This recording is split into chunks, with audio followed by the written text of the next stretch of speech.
যার যত বেশি নেকি ছিল তার তত বেশি নেকি হয়ে গেছে। কথা আসলে বলা লাগে, বলতে মজা লাগে। সিদ্দিকে আকবর আবু বকর একটুখান রাদিয়াল্লাহু তাআলা আনহু, আর খলিফাতুল মুসলিমিন ফারুক আজম আল ফারিকু বাইনাল হক ওয়াল বাতিল, হক আর বাতিলের ভিতরে পার্থক্যকারী সবচাইতে বড় বেশি কামানের মতো কাজ করেছেন ওমর রাদিয়াল্লাহু তাআলা। দুইজন কারছে কারে ছোট কবর বড় কবর এ ভাষা নেই, তবে নবী যেহেতু সিরিয়াল দিয়ে গেছে, এক নম্বরে আবু বকর, সেকেন্ড ওমর, বলেন রাদিয়াল্লাহু তাআলা আনহুমা। আবু বকর রাদিয়াল্লাহু তাআলা একদিন ওমরকে বলতেছে, ওমর তোমার কপাল ভারী ভালো। কেন ক্যা? কয় যে আমি কোরআন শরীফের আয়াতে আজকে হুজুরের কাছ থেকে শুনে আসছি, তোমার নেকি আমি সেই আয়াতের তর্জমা হিসেবে বুঝলাম আমার চেয়ে তোমার নেকি বেশি। আবু বকর ওমরে কইতেছে আমার চেয়ে তোমার নেকি বেশি। ওমর অট্ট হাসি দিয়ে কয় কি ভাইজান, এটা কথার মতো কথা কথা, কোথায় আবু বকর আর কোথায় ওমর, এটা মিসাল হলো। সাহাবাদের স্বভাব নিজের ছোট জানা, কতক্ষণ, আর আমাদের স্বভাব কি, নামাজ পড়ে তিন চিল্লা দেয়, ও সুবি কলায়, ও সিনি ওরে থো তোর হুজুর মুজুর। আমরা নামাজ কালাম অত বেশি পড়িও না, অনেক ভালো আছো। কি কি ভালো আছো? একটু হয়তো একটু গাঁজা খাই, একটু এবা খাই, হালকা পাতলা একটু সুদী ব্যবসা করি, একটু ঘুষ পালি খাই, তেমন অন্যায় করি না। আর বউ বাচ্চা নিয়ে একটু মাঝে মাঝে কুয়ো কাটা যায়, সে জায়গা গেলে বউ বাচ্চার গায়ে কাপড় থাকে না, আমিও লুঙ্গি খুলে ধুয়ে গোসল করি, তেমন অন্যায় করি না। হ্যাঁ, তেমন অন্যায় করি আছে না নাই? আর একজনের দোষ ধরার জন্য দাঁত মেশাক করে দাঁড় দিয়ে ঘরে, নিজের দোষ কিচ্ছুই দেখে না। এনিম্যান এভরিবডি। শেখ সাদি রহমাতুল্লাহ আলাইহি বলেন, হামা কাসরা আকলে খুতবা কামাল নুমায়াত ও ফরজন্দে খুতবা জামাল। প্রত্যেকটা মানুষের স্বভাব হলো নিজের জ্ঞানকে নিজে পরিপূর্ণ মনে হয়, নিজের সিদ্ধান্তকে পরিপূর্ণ সিদ্ধান্ত মনে হয়, সঠিক সিদ্ধান্ত মনে হয়। আরেকজনের সিদ্ধান্ত ভালো না, আরেকজনের জ্ঞানও ভালো না, আর নিজের সন্তানকে ভালো লাগে, আরেকজনেরটা ভালো দেখা যায়। এটা হলো প্রত্যেকটা মানুষের স্বভাব। তো দোস্ত, আবু বকর রাদিয়াল্লাহু তাআলা ওমর রাদিয়াল্লাহু তাআলা বলছে, ভাই তোমার নেকি আমার চেয়ে বেশি। ওমর জবাব দিয়েছে, কি এগুলো বাদ দেন ভাইজান, কোথায় আপনি আর কোথায় আমি? কয় যে ওমর আমার কাছে দলিল আছে। কয় বলেন কি দলিল? কয় যে কোরআন শরীফের আয়াত, আল্লাহ বলছে যে ফাউলাইকা ইউবাদদিলুল্লাহু সাইয়্যাতিহিম হাসানাত, তওবা করলে আগের গুনাহ সব নেকি হয়ে যায়। তুমিও কাফের ছিলে, আমিও কাফের ছিলাম, আমি কাফের থাকাকালে অত ফাজিল ছিলাম না। আবু বকর বলছে, আমি কাফের থাকাকালে অত খারাপ ছিলাম না, তুমি কাফের থাকাকালে কত খারাপ ছিলে মনে আছে? তুমি নবীদের গলা কাটতে গেছিলে, তুমি কি কম ফাজিলের ফাজিল? দুনিয়ার আকাম তুমি করছো, কাজেই তুমি গুনাহ করছো বেশি কাফের থাকতি, তওবা করার সাথে সাথে তোমার সেই বেশি গুনাহ নেকি হয়ে গেছে বেশি। হযরত আবু বকর দলিল দিয়ে ওমরের উপরে উঠে দিয়েছে। হযরত ওমর কয়, আমি, উনি তো জোয়ান মানুষ তো আর মেজাজি মানুষ, উনি কয় আমি অত দলিল পর্চার দাঁড়দারি না, আপনি যখন বলছেন যে আমার নেকি বেশি, তাহলে আমার গোটা জিন্দেগির নেকি আপনারে দিয়ে দিলাম, আপনার এক রাত্রির নেকি আমারে দেবেন, পাল্টাবেন নাকি তাই করে। আমার নেকি বেশি দেখতেছেন আপনি, আল্লাহ কইছে, আমি তো অস্বীকার করতেছি না, সত্যি আমার সমস্ত গুনাহ নেকি হয়ে গেছে, তো স্বীকার করলাম, বিশ্বাস করি। আল্লাহ যদি পাল্টায় দেয় তো খুশির ব্যাপার, তবে আমার সারা জীবনের নেকি দেবো, আপনার এক রাত্রির নেকি দেবেন। কয় যে কোন রাত? কয় যে হিজরতের রাত, যে রাত্রে আপনি নবীকে কোলের মধ্যে শুয়াইয়া গারে সৌরের মধ্যে ছিলেন, আপনি আপনার কোলের পর নবীর মাথা, ওই অবস্থায় আপনার পায়ে সাপে দংশন করলো, তবুও আপনি নবীকে সজাগ করেন নাই, আপনি অজ্ঞান হয়ে গেলেন, নীলবরণ হয়ে গেলেন, তবুও নবীকে ডাকলেন না। এই এক রাত, যে রাত্রে কাফেরদের বেষ্টনী ভেদ করিয়া নবীকে কাঁধে করে নিয়ে গারে সৌর পর্যন্ত গিয়েছিলেন, সেই রাত, আর ওখানে ছিলেন 3 রাত। এই 3 রাত্রি যে কোনো একটা রাত্রির নেকি দেবেন, আর সারা জীবনের এই পাল্টানো পুল্টানো অরিজিনাল নকল ফকল সব দিয়ে দেব। হযরত আবু বকর কে রাও শুনিয়ে নেই, ওই রাত্রি আমার কট্টুর নেকি হয়েছে তা তো আমি জানি না, হুজুর কাছে শুনিয়ে পাল্টাই, আবার 100 পাল্টাই ঠগিয়ে না যায়। যাইয়া হুজুরকে বলতেছে, হুজুর গনিমত সুযোগ একটা পাইছি, খুব চমৎকার সুযোগ একটা আসছে, হযরত ওমরের গোটা জিন্দেগির নেকি আমাকে দিয়ে দেবে, আর আমার এক রাত্রির নেকি দেব, পাল্টাবো হুজুর। হুজুর কয়, দুইজনই তো আমার শ্বশুর, কারে ঠকাবো কারে জিতেবো, রাত কোনটা? কয় যে হিজরতের রাত। কয় সেটা আপনার ব্যাপার, তবে ওই রাত্রে আপনার কতটুকু নেকি হয়েছে তা তো আপনি জানেন না। কয় না, জানি না বলে তো শুনতে এসেছি। ওই রাত্রের এক রাত্রির নেকির পরিমাণটা শুনে নেন, খালি ওমর না, আপনি বাদে যত সাহাবা কিয়ামত পর্যন্ত যত মুমিন মুসলমান আসবে তাদের সারা জীবনের নেকি এক পাল্লায় রাখবে, আর আপনার ওই 3 রাত্রের যে কোনো এক রাত্রের নেকি আর এক পাল্লায়, আপনার ওই এক রাত্রের নেকি বেশি হয়ে যাবে। পাল্টাবেন না, পাল্টাবেন আপনি দেখেন।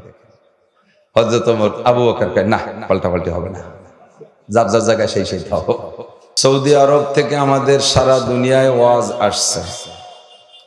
ওয়াজের মূল মার্কাজ, ক্যান্টনমেন্ট, কারখানা, খনি, ইন্ডাস্ট্রিজ যা বলি, মূল হলো সৌদি আরব, মক্কা মদিনা। তো হাজী সাহেব যারা গিয়েছেন তারাও সাক্ষী দিতে পারেন, যারা সৌদি থাকেন বা প্রবাসী চাকরি বাকরি করেছেন করেন তারাও বলতে পারবেন। সৌদি আরবের কোন বক্তা ওয়াজের মধ্যে সুর দেয় না, ও দেশে ওয়াজে সুর নাই। বিশ্বের কোন দেশে বক্তাদের ওয়াজে সুর নাই। আলহামদুলিল্লাহ আমার বাংলাদেশ আর ভারতের কিছু অংশে বক্তাদের ওয়াজে সুর আছে, এদেশের মানুষের সুর বেশি। সেই সুবাদে সুর হলে সকলেরই ভালো লাগে। বাকি সুরের ভিতরে শুনতে মজা লাগে, কিন্তু জরুরি কথাগুলো ইয়াদ হয় কম। স্কুল, কলেজ, ইউনিভার্সিটি, জেনারেল শিক্ষা প্রতিষ্ঠান বলেন, মাদ্রাসার ক্লাস বলেন, এই ক্লাসের ভিতরে পড়াপড়ির মধ্যে সুর নাই। ওখানে জাস্ট পড়া হয়, ছাত্ররা নীরবে শোনে, শেখে। তারাও ক্লাস করে, আমরা বক্তারাও মাঠে ময়দানে একটা ক্লাস করি। স্কুল, কলেজ, মাদ্রাসার শিক্ষা প্রতিষ্ঠানের ছাত্রদের উন্নতি অগ্রগতি আছে, কিন্তু আমার এই ক্লাসের ছাত্রদের কোনো উন্নতি অগ্রগতি দেখতেছি না। খুব একটা ভারী একটা না, ভালোই কম। কারণ আছে, কারণ হলো সেখানে ক্লাসের একটা টাইম আছে। যত ভালো প্রফেসর হোক না কেন 35-40 মিনিট বা 45 মিনিটের একটা পিরিয়ডে উনি সীমিত টাইমে বলে পড়ায়। মেডিকেল মনস্তাত্ত্বিক বিজ্ঞানী যারা, তারা গবেষণা করে আবিষ্কার করেছে যে মানুষের মন মানসিকতা একভাবে কতক্ষণ ভালো থাকে, কতক্ষণ কথা শুনতে বা বলতে ভালো লাগে। এইটাই গবেষণা করে ওনারা বের করছে যে 35 থেকে 40 মিনিটের ভিতরে মানুষের মন মানসিকতা ভালো থাকে, যা বলে তা শুনতে আগ্রহী থাকে। এই জন্য আমাদের ক্লাসের টাইম বন্টন করা হয়েছে এভাবে 40 মিনিট।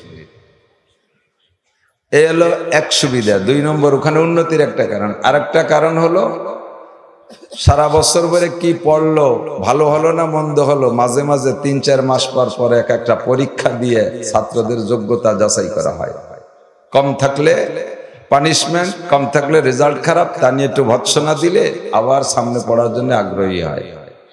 2 কারণে ও জগতের লেখাপড়া, ও জগতের ছাত্রদের উন্নতি আছে। কিন্তু আমার এই ক্লাসের প্রফেসরদের টাইম বান্ধা নাই যে হুজুর ভালো করতে পারে, হুজুর আপনি এখন থেকে ফজর পর্যন্ত যতক্ষণ পারেন, একদিক দিয়ে পড়াবো আর একদিক দিয়ে বলতে থাকবে। শেষ পর্যন্ত কি বলছি কিছুই মনে নাই। হুজুর খুব কান্নাকাটি করছে, হুজুর খুব হাসাইছে, আনন্দ দিছে, এই কথাগুলোই মনে থাকে। 2 নম্বর হলো আমার এখানে কোনো পরীক্ষা নাই, না থাকার কারণে গত বছরও ছাত্রদের যে চেহারা এবারও সেই চেহারা, গত বছরও যে ধরনের চুল এবারও সেই চুল, গত বছরও যার দাড়ি নাই এবারও তার দাড়ি নাই, গত বছর বিড়ি খায় এবারও খায়, গত বছর নামাজ পড়ে না এবারও পড়ে না, গত বছরও সুদ খায় এবারও খায়। মাঝে মাঝে যদি এটা পরীক্ষা নিতাম তাহলে মোটামুটি একটু কম বেশ হতো, আশা করা যায়। তো এই 2 সমস্যা, তো আমরা আজকের সমস্যার থেকে একটু উঠে আসবো ইনশাআল্লাহ। পাক্কা প্রস্তুতি নেই, পরীক্ষা যদিও উস্তাদের কাছে দেওয়া লাগতেছে না, কিন্তু কিয়ামতে একটা পরীক্ষা আমাদের হবে কি হবে না? কবরে আমাদের পরীক্ষা হবে কি হবে না? পরিষ্কার হাদিসে আছে, ক্বালা নবী সাল্লাল্লাহু আলাইহি সাল্লাম ইজা উদিয়াল আবদু ফি কবরিহি, বান্দাকে যখন কবরে রাখা হয়, শুনতেছেন আমার একান্ত আপন মনের সম্পূর্ণ আবেগ এবং মনের সবচাইতে প্রিয় কথাগুলো আপনাদের কাছে বলারই আমার ইচ্ছা নিয়ে আসি। দূরে যাই, সারা বাংলাদেশ ঘুরি, মজলিস যেমন সেখানে সেভাবে গরম করে চলে আসি, কিন্তু আপনদের কাছে তো সেভাবে চলে না। আপনাদের কাছে একান্ত জরুরি কথাগুলো বলারই ইচ্ছা রাখি। সুর হোক আর না হোক, রস হোক আর না হোক, গুড় হলি হলো নাকি? যে আখে রস বেশি সে আখে গুড় কম, গ্যান্ডারি কুশৈর, ওইদিকে গুড় বানায়নি, অগালে খাইয়ে বেলাই। আর খাইল কুশরীর রস কম কিন্তু গুড় হয় ওতে, চিনিও তাতে হয়, ঠিক না? রস কম হলেই গুড় বেশি হয়। তো সাবধান, খেয়াল রাখবেন। আল্লাহ নবী বলেন যখন মানুষকে কবরে রাখা হয়, আপনার প্রথম পরীক্ষার হল কবর। প্রথম পরীক্ষার হল কবর। ইজা উজিয়াল আব্দু ফি কবরিহি, বান্দাকে যখন কবরে রাখা হয়, আতিহি মালাকান, এই পরীক্ষার জন্য দুইজন হল নেগরান, হল সুপার আসবে, দুইজন পরীক্ষা নেওয়ার জন্য দুইজন পাঠাবে আল্লাহ তাআলা। আতিহি মালাকান, দুইজন ফেরেশতা। দুইজন কি? একটু মস্ক করি, দুইজন আওয়ামী লীগের নেতা, বিএনপির নেতা, ছাত্রলীগের দুইজন, যুবলীগের দুইজন, ছাত্র দলের দুইজন, জাতীয় পার্টির কেউ, আমাকে গোবরডাঙ্গার হুজুর। ইয়াতিহি মালাকান, এরা কোনো ঘুষ খাইয়ে চুপ করে উল্টো পাল্টা লেহে না। এদের কোনোটা যে ভুলানো যায় না, যা পাবে তাই লাগবে। কথা কন? ইয়াতিহি মালাকান, দুইজন ফেরেশতা আসবে। তাদের নাম হলো মুনকার নাকির। মুনকার নাকির। আর কাঁধে যে দুইজন সারা জীবন ভরে লাগছে, তাদের নাম কেরামান কাতিবিন, সম্মানিত লেখক। এরাও মিথ্যে কথা লেখে না, ওনরাও মিথ্যে রিপোর্ট সংগ্রহ করবে না, যা বলবেন তাই। ফায়াতিহি মালাকান ফায়ুজলিসানিহি, দুইজন এসে আপনাকে বসাবে কবরে। দুইজন এসে কবরে বসাবে। যদি আমি আপনি এই স্বাভাবিক বডি নিয়ে কবরে যেতে পারি, তাহলে হাদিসে আসছে হুবহু এই বডিটাকেই বসাবে। আর যদি এই বডি নিয়ে যেতে না পারি, মৃত্যু যদি অন্যভাবে হয়, আগুনে পুড়ে ছাই হয়ে গেছে, সাগরে ডুবে গেছে, বাঘে খেয়ে ফেলছে, তার বডি নাই, তখন তার বসাবসিটা হবে রূহের সাথে। আসল মানুষ তো বডি না। কতক্ষণ? আসল মানুষ রূহ। আমার এই বডি আছে, প্রেসিডেন্টের বডি আছে, প্রধানমন্ত্রীর বডি আছে, আমাদের সকলের বডি আছে। যতক্ষণ পর্যন্ত ভিতরে রূহ আছে, অতক্ষণ পর্যন্ত আমাকে আমার কথা জিজ্ঞেস করে, এ নাসির সাহেব কি আসছে? ঢাকা থেকে কি বক্তা হুজুর আমক হুজুর হাফিজুর রহমান সাহেব আসছে? আমাদের উপজেলা চেয়ারম্যান সাহেব কি আসছে? যতক্ষণ রূহ থাকবে। যদি ঢাকায় মারা যায়, তখন ওই মানুষটাই গাড়িতে আসে, তখন জিজ্ঞেস করে কি কয়ে, এ লাশ কি আইছে? কতক্ষণ না কি কয়? অথচ সেই মানুষটাই আসছে, বডি সেইটি আসলো। আগে আসলে বলতো উপজেলা চেয়ারম্যান আসছে, এমপি সাহেব আসছে, মাস্টার সাহেব আসছে, চেয়ারম্যান সাহেব আসছে, মৌলানা সাহেব আসছে, আর সেই মানুষটাই আসলো। এবার জিজ্ঞেস করে লাশ কি আসছে? তাহলে বোঝা গেল, যা থাকার কারণে আমাকে মানুষ বলতো, তা এই বডি না, তা অন্য কিছু।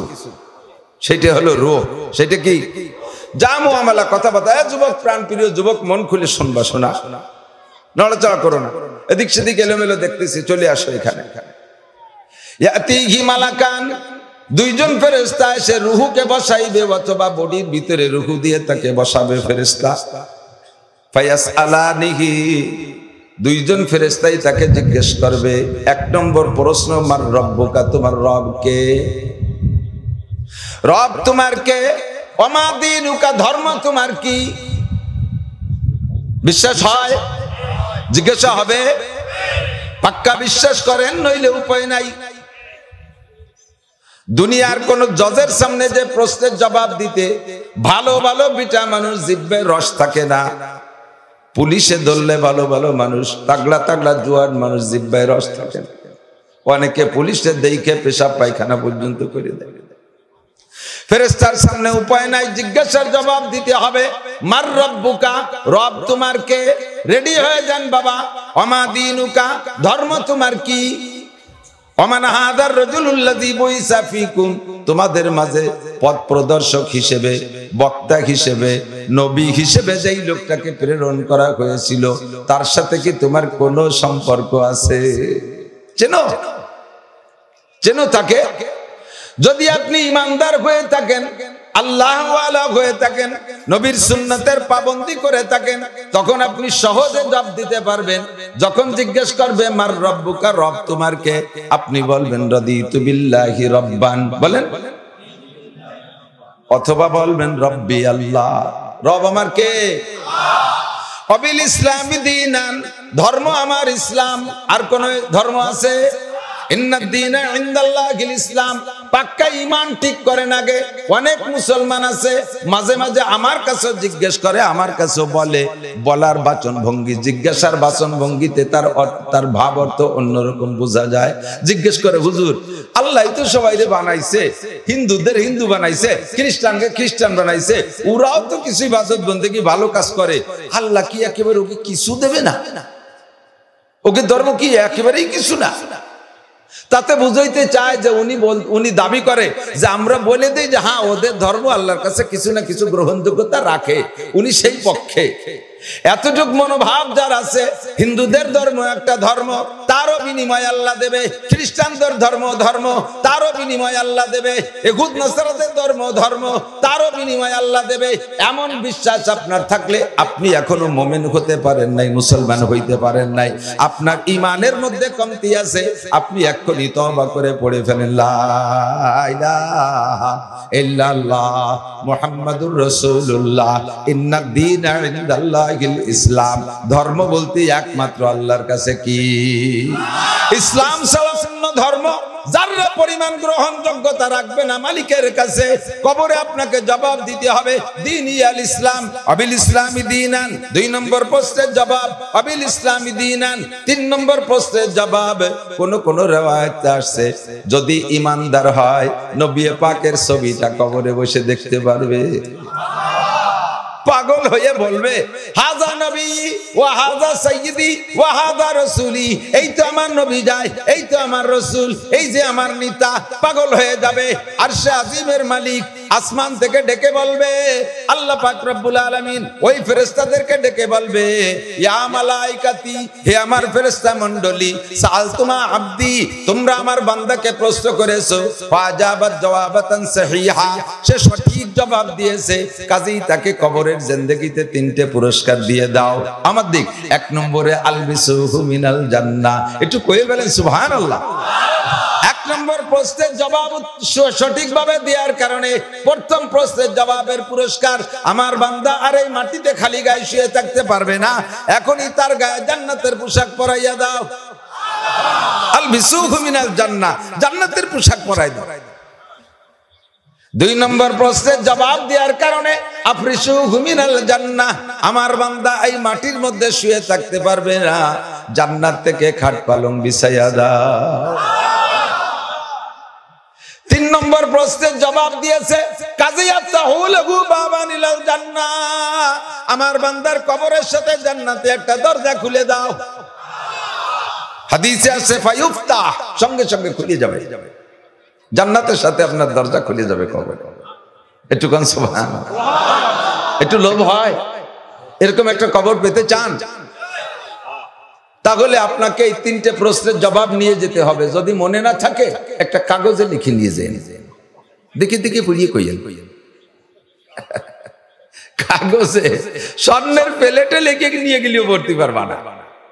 যদি 3টে কথার পর তোমার পাক্কা ইয়াকিন না থাকে, 3টে কথার পর তোমার যদি আমল না থাকে, রবকে রব বলে স্বীকার, রব আমার কে?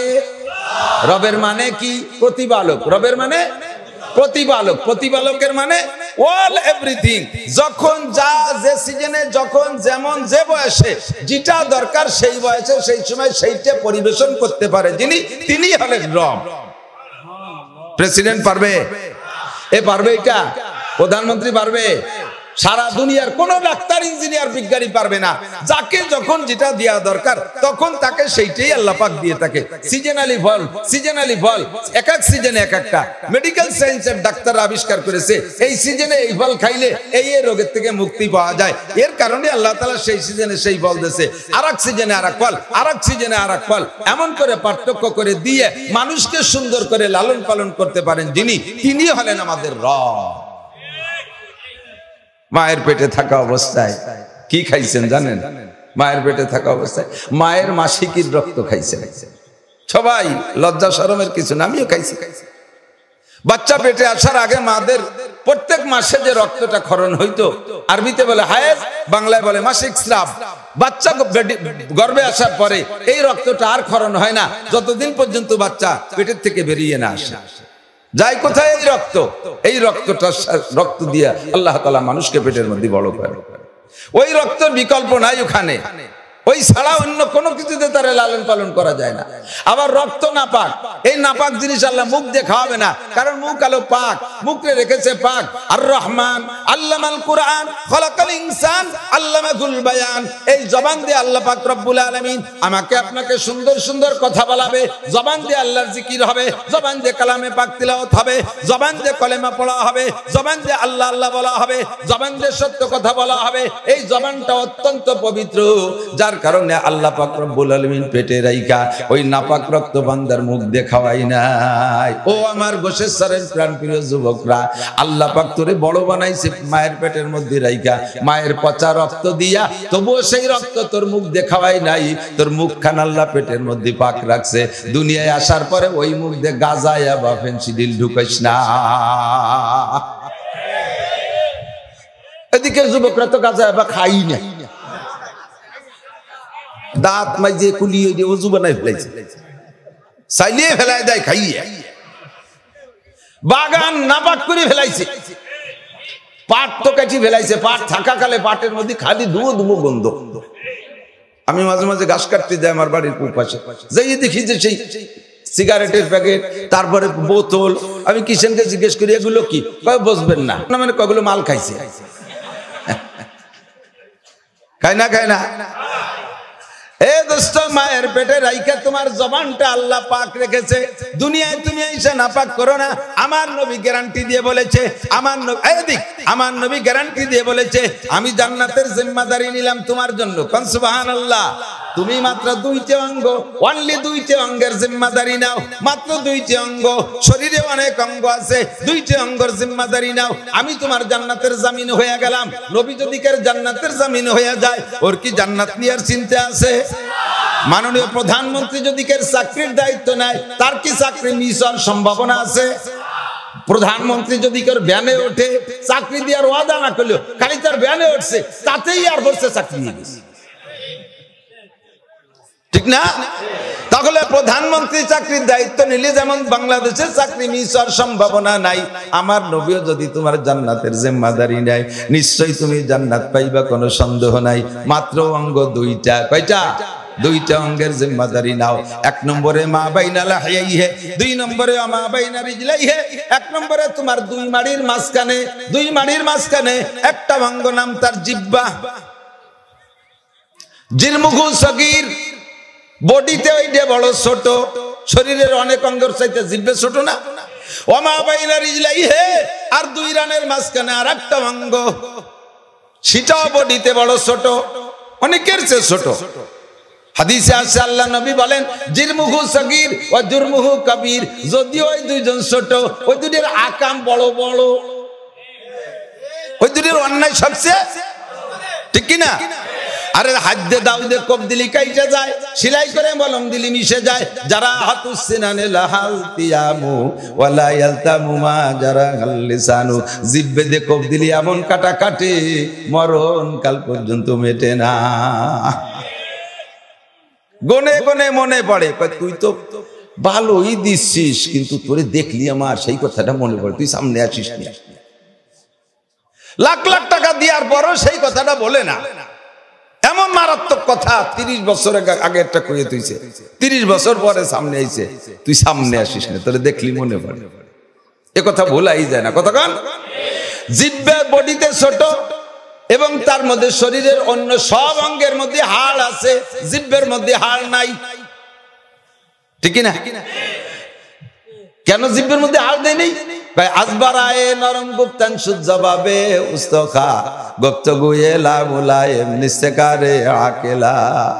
ও দোস্ত, জিহ্বের হাড় দিলে আল্লাহ দিতে পারতেন, হাড় দিলে আল্লাহ দিতে পারতেন, এবং হাড় দেওয়ার পরেও কথা হতো। হাড় দেওয়ার পরে আল্লাহ জিহ্বেতে যদি কথা বলার ইচ্ছা করতেন, তাহলে হাড় দেওয়ার পরেও কথা বলাইতে পারতেন। কিন্তু জিহ্বেকে হাড় বিন বানাইয়ে নরম বানাইলেন কেন? যাতে তুমি নরম নরম মিষ্টি মিষ্টি কথা কও। কিন্তু সেই নরম জিহ্বে দিয়ে তুমি এমন গরম কও, দেশে আগুন ধরে যায়, ঠিক না? এই জিহ্বাকে আল্লাহ পাক রেখেছে দিশতে ওর উপরে মদ, দিশতে ওর উপরে গাঁজা, ওর উপরে ইয়াবা দিস না, ওর উপরে ফেনসিডিল দিস না। আমার নবী বলেন আমি মেরাজের রাতে জাহান্নাম দেখতে গিয়েছি। আমার প্রিয় যুবকরা মনে রাখ, আল্লাহর নবীর হাদিস বিশ্বাস কর। আমি যদি সচক্ষে দেখতাম, আমি নাসির দেখে এসে বললে অস্বীকার করলে করতে পারতাম। আমরা সবাই মিলে দেখলে ভুল দেখলে দেখতে পারতাম, কিন্তু দুনিয়ার কেউ দেখে নাই। আমার নবী একা দেখছে। সবার দেখার চাইতে নবীর দেখা সত্য কিনা? আমার নবী বলেন মেরাজের রাত্রে আমি জাহান্নামের মধ্যে গিয়ে দেখি এক শ্রেণীর মহিলারা মাথায় চুলের ঝুঁটা, মাথার চুলের ঝুঁটিকে উপরে রডের সাথে, আগুনের রডের সাথে পেঁচায়া বাঁধা, সম্পূর্ণ শরীরের কাপড় খোলা, ল্যাংটা উলাঙ্গিনী, জাহান্নামের আগুন নিচে দিয়ে তাপ দিচ্ছে, আর গায়ের সমস্ত রক্ত মাংস গলে গলে পড়তেছে। উদাহরণস্বরূপ আপনি যাইয়া দেখতে পারেন, এই যে আমাদের স্ন্যাক্স গুলো যেগুলো আছে রেস্টুরেন্ট, ওর ভিতরে গ্রিল পাকা দেখছেন, মুরগির গ্রিল ঢুকই দিয়ে নিচে দিয়ে গ্যাসের আগুন তাপ দেয়, গড়ে আর গড়ে আর তার গায়ে তেল গলে গলে পড়ে। ওরে ও তো লাস্টে পুড়িয়ে শুকাইয়া যায়, কিন্তু জাহান্নামের এই মহিলাগুলো শুকাচ্ছে না, গায়ের রক্ত মাংস খসে যাচ্ছে। এই উলাঙ্গিনী মহিলাদের শরম গায়ে পচা পুজ বের হইতে আছে। এ পুজ আসলো কোত্থেকে? লক্ষ লক্ষ বছর জাহান্নামে পুড়া দেওয়ার পরে এই মহিলারা চিৎকার মারছে, রব্বানা আসরিফনা শাইয়াম মিন মাইন বারিদ, ও আল্লাহ আগুনে তোর সহ্য হয় না, একটু ঠান্ডা পানি তুমি আমাদেরকে দাও। 70 লক্ষ বছর চিৎকার করার পরে এমন ঠান্ডা পানি দেবে, যেই ঠান্ডা পানি পান করার সঙ্গে সঙ্গে আগুনের মধ্যে থাকতে যে পরিমাণ কষ্ট হচ্ছিল তার চাইতে কষ্ট বেড়ে যাবে। গরমের চাইতে ঠান্ডাও কিন্তু কষ্টদায়ক কম না। আজ 8টা মাস গরম, 7 মাস গরম চলতেছে, সবাই চেহারা টল টল করতেছে, কি সুন্দর। মাত্র পুষ মাসে যাইয়ে 6-7 দিন ধুমসা শীত, দেখবেন ফর্সা মানুষ পুড়িয়ে কাউর মতো হয়ে যায়। 7 মাস পর্যন্ত এত গরম, একটা খবর পাইলাম না যে গরমে মানুষ মরে গেছে। মারাত্মক শীত যখন 10-15 দিন পরে খবর আছে যে উত্তরবঙ্গে মরিয়ে সাফ হয়ে যাচ্ছে, বুড়ো একটাও নাই, বুড়োরা মরতেছে আগে। আধা বয়সী গুলো ইরিদান লাগাতে যায়, সে জায়গা কোড়া হইয়ে পড়ে পড়ে রয়েছে, ঠিক না? তাহলে আগুনের চাইতে জাহান্নামের শাস্তিদায়ক যে ঠান্ডা তাও কম না। এমন পানি দিয়েছে খাওয়ার সঙ্গে সঙ্গে বড় শরীরটা জমে একেবারে বরফ হয়ে গেছে, এখন অস্থির লাগতেছে। ও আল্লাহ, ঠান্ডা পানি চাইলাম, এ কি ঠান্ডা দিলা, এটা তো কষ্টদায়ক ঠান্ডা। রব্বুল আলামিন আসরিফনা শাইয়াম মিন মাইন হামিম, আল্লাহ এখন একটু গরম পানি দেন তো, তাহলে ঠান্ডা গরম মিশিয়ে মোটামুটি একটা ভাবে আসবে। এই বলার সাথে সাথে পাবে না, আবার 70 লক্ষ বছর চিৎকার মারবে, রব্বানা আসরিফনা শাইয়াম মিন মাইন হামিম, আল্লাহ একটু গরম পানি দেন। 70 লক্ষ বছর চিৎকারের পরে আবার আল্লাহ পাক গরম পানি দিবে। এই পানি প্রথমে খাইতে দেবে না, সুব্বু বকরাসিহিন্না হামিম, তাদের মাথায় গরম পানি ঢেলে দেবে। গরম পানি গায়ে লাগার সঙ্গে সঙ্গে বিশাল বিশাল ফুসকা ঠোসা পড়ে যাবে। এই ঠোসা পড়া সব পুজ। সুম্মা সুব্বু বকরাসিহিম হামিম, আবারও দ্বিতীয়বার তাদের মাথায় গরম পানি ঢেলে দেবে। দ্বিতীয়বার গরম পানি দেওয়ার পরে শরীরের সমস্ত ফুসকা গুলো ফাইটা পুজগুলো একটা ড্রেন দিয়ে একটা গর্তের মধ্যে জমা হবে। ওই গর্তের নিচে দিয়ে জাহান্নামের আগুন দিয়ে জাল দিবে, টকবক টকবক করতে থাকবে। এখনো খাইতে দেয় না গরম পানি, গরম পানি চাইছে, শুধু 2বার মাথায় পানি ঢেলে দিয়েছে। এই যে পুজ বের হইল, এই পুজ যাই একটা ড্রেনের মধ্যে জমা হইছে, ওই ড্রেনের নিচে দিয়ে জাহান্নামের আগুন দিয়ে জাল দিচ্ছে। দিতে দিতে দিতে দিতে এমন গরম হয়ে গেছে, সেই পুজের ভিতর দিয়ে আগুন উঠতেছে। এরকম দেখা যায় ওখান থেকে পেয়ালা ভরে দেবে, খাও তুমি, গরম পানি চাইছো। ঠান্ডার যন্ত্রণায় ভিতরে ঠান্ডা লেগে গেছে, ওই গরম পানি ধরে চুমুক দিয়ে পান করবে। ওইটা হলো গরম পুজ, নিজের গায়ের পুজ, নিজের শরীরের পচা পুজ। ওইটা জাল দিয়ে তারে দেওয়ার সঙ্গে সঙ্গে পেয়ালা ধরে চুমুক দিয়ে খাইতে না খাইতে পেটের ভিতরে যত নাড়ি ভুড়ি আছে ওগুলো সব পয়সা শরম গাইতে বের হওয়া শুরু করবে। নবী পাক বলেন, দেখতেছিলাম ওই পুজগুলো খাইতেছে এক শ্রেণীর পুরুষরা। আমি দেখে আসছি পুরুষরা খায়, ওই পুজ খায় পুরুষরা। আমি জিজ্ঞেস করলাম জিব্রাইল মানে হাউলাই মানে হুন্না, এই নারীরা বা কারা, পুরুষরা বা কারা? জিব্রাইল বলে কুল্লু হাউলাই উম্মতু, এ সব আপনার উম্মতের দৃশ্য আপনাকে দেখানো হচ্ছে, আপনার উম্মতের পিকচার অ্যাডভান্স করে আল্লাহ পাক দেখাইছে, আপনার উম্মতের অবস্থা এমন হবে। আরে জিব্রাইল তাড়াতাড়ি বলো কার কি দোষ, কোন দোষে কে পড়তে, কে এই কষ্ট পাচ্ছে, এই শাস্তি কে উপভোগ করছে? জিব্রাইল কে হুজুর আগে নারীদের পরিচয় নেন, হুন্নাজ জুনাত, এরা আপনার উম্মতের ব্যভিচারিণী নারী। পোস্ট কোয়ার্টারের মহিলা, বিভিন্ন হোটেল, নাইট হোটেলে যে তারা ডিউটি করে এক শ্রেণীর মহিলারা, বন্ধু বান্ধবের সাথে আনন্দ উৎসবে জিনা করে মহিলারা, বিভিন্ন পদ্ধতিতে জিনা করেছে। এই জিনাকর মহিলাদের বিচার, ওরা তওবা করে নাই, মনে রাখবেন তওবা করে নাই। তওবা না করে ওই অবস্থায় জিনার স্বাদ ভিতরে থাকতে থাকতে দুনিয়ার থেকে চলে আসছে। তাদের বিচার কোটি কোটি বছর এভাবে ঝুলন্ত থাকবে গ্রিলের মতো, আর এভাবে গলে গলে খসে পড়বে। এই হলো আপনার উম্মতের মহিলারা। আর খাইতেছে যারা, তারা পুরুষদের মধ্যে দুই দল।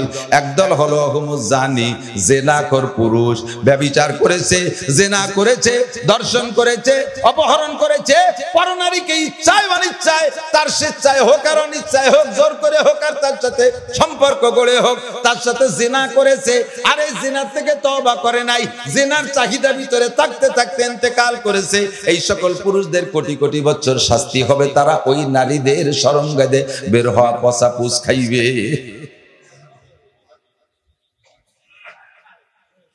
আর কারা? ওয়াহুম শারিবুল কমার, আপনার উম্মতের মদখোর, গাঁজাখোর, ইয়াবাখোর, ফেনসিডিল হিরোইন খোর, এই সমস্ত মাদক নেশাখোর যত উম্মত আছে, ও যুবক মনে রাখ, ভুলে যাস না, মনে রাখ, বিশ্বাস কর, পায়ে ধরি, আল্লাহর কসম পায়ে ধরি, আল্লাহর কসম সত্য কথা বিশ্বাস কর। ধরা যেদিন কাবি ফাসাওফা তারা ইদান কাশাফাল গুবারো আফারাসুম তাহতা রিজলিকা আম হিমারো, অন্ধকার কেটে গেলে বুঝবি তুই কি ঘোড়ার পিঠে বসা না গাদার পিঠে বসা। মর্দ মারা সর্বসার দার খাবেদা গাছতে বেদারা কেউ রক্ত আজজাহা। দুনিয়ায় যতক্ষণ আছি আমরা কেউ সজাগ না, এখন আছি ঘুম। চক্ষু বন্ধ করে কবরে গেলেই ঘুম ভাঙবে, সজাগ হব। সজাগ হলে যেমন সপ্তাহ দেখা যায়, কবরে যাওয়ার পরে সপ্তাহ তুমি পাইবা। একাক ওয়াক্ত নামাজের বিনিময় তোমার গলায় কতগুলো সাপ ঝুলিয়ে দেওয়া হবে। ওরে সাপে তোমার দুই গালে দংশন করবে, তোমার মাথায় দংশন করবে। আর যাকাত দাও নাই, তার কারণে সাপ গলায় ঝুলিয়ে দেওয়া হবে। যে সকল অন্যায় করেছো, প্রত্যেকটা অন্যায়ের বিচার প্রাথমিকভাবে তুমি কবরে বসে আংশিক আংশিক পাইবা। মূল বিচার হবে তোমার কিয়ামতের ময়দানে। ও আমার বন্ধু যুবকরা, নাপাক খাইয়া জিহ্বাটারে নাপাক করিস না, অকথ্য ভাষায় গালাগালি করিস না। দেখে শুনিয়ে একজন আলেম হেঁটে যায়, একজন মুরব্বী যায়, তার সামনে ধম করে এমন একটা বকানি দেয়, লজ্জাতে আমরাই মাথা নিচু করে ফেলি। আল্লাহ নবী বলে, আমি মেরাজের রাত্রে আর একটা সেক্টরের মধ্যে গিয়ে দেখি এক শ্রেণীর মানুষের মুখের আকৃতি নারীদের লজ্জাস্থানের মতো হয়ে গেছে, নারীদের শরমগার মতো তাদের মুখের আকৃতি। জাহান্নামীদের ভিতরে এইরকম ব্যতিক্রম চেহারা থাকবে। জান্নাতীরা সব হবে এক কোয়ালিটির, লম্বা হবে 60 গজ, বলেন আলহামদুলিল্লাহ। বডি যত বড় হয়, স্বাদ আনন্দ উপভোগ করতে তত অনুভূতি বেশি হয়। আবার বডি যত বড় হয়, শাস্তি উপভোগও তত বেশি হয়, অনুভূতি বেশি হয়, ঠিক কিনা? একটা পিপিলিকারে পাড়ায় দিয়ে ডলি বেলায় দিয়েছেন, সেটি রোবাইনে কন্যা মরি গেছে। আর একটা মানুষকে মারলি বাড়িতে বাড়িতে কতক্ষণ ধরে মারা লাগে। বডি যত বড় হয়, তার শাস্তি তত বেশি হয়। বডি যত বড় হয়, তার শান্তিটাও উপভোগ করতে তত সুবিধা হয়। এই জন্য এই এখন যে ছোট ছোট পিসি পিসি বডি আছি, এই বডিতে জান্নাতে যাবেন না। জান্নাতে যাইবেন 60 হাত লম্বা, চেহারা হবে, গায়ের রং হবে আব্বাজি আদম আলাইহিস সালামের মতো, চেহারার সৌন্দর্য হবে পুরুষদের হযরত ইউসুফ আলাইহিস সালামের মতো। নারীদের চেহারা হবে জান্নাতি হুর, এর আর বর্ণনা শেষ নাই। হুজুর বলেন এত চেহারা হবে যে জান্নাতি নারীরা যদি একজন হাতের কেনি আঙ্গুল দুনিয়ায় জাগায় দিত, তাহলে দুনিয়ায় সূর্যের আলোটা নিভে যেত।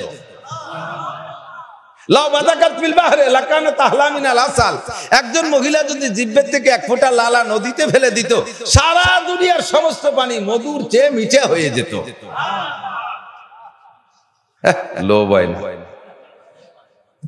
কেউ কেউ কইছে চালিতা ভেস্তে যাই আর কিছু খাবো না, বিটিকে স্যাপ খাবো। খাবা তবে খাবার আগে দাঁত মাইজে যাইও। তোমার মুখে যদি গাজার গন্ধ আর বিড়ির গন্ধ আর আবার গন্ধ হয় তবে বিটিরা থাপড়ায় ফেলাই দিলে কথা কর না কে। দাঁত সাফ করে যাইও, মেশাক করে কুলিয়ে পরিষ্কার করে যাইও।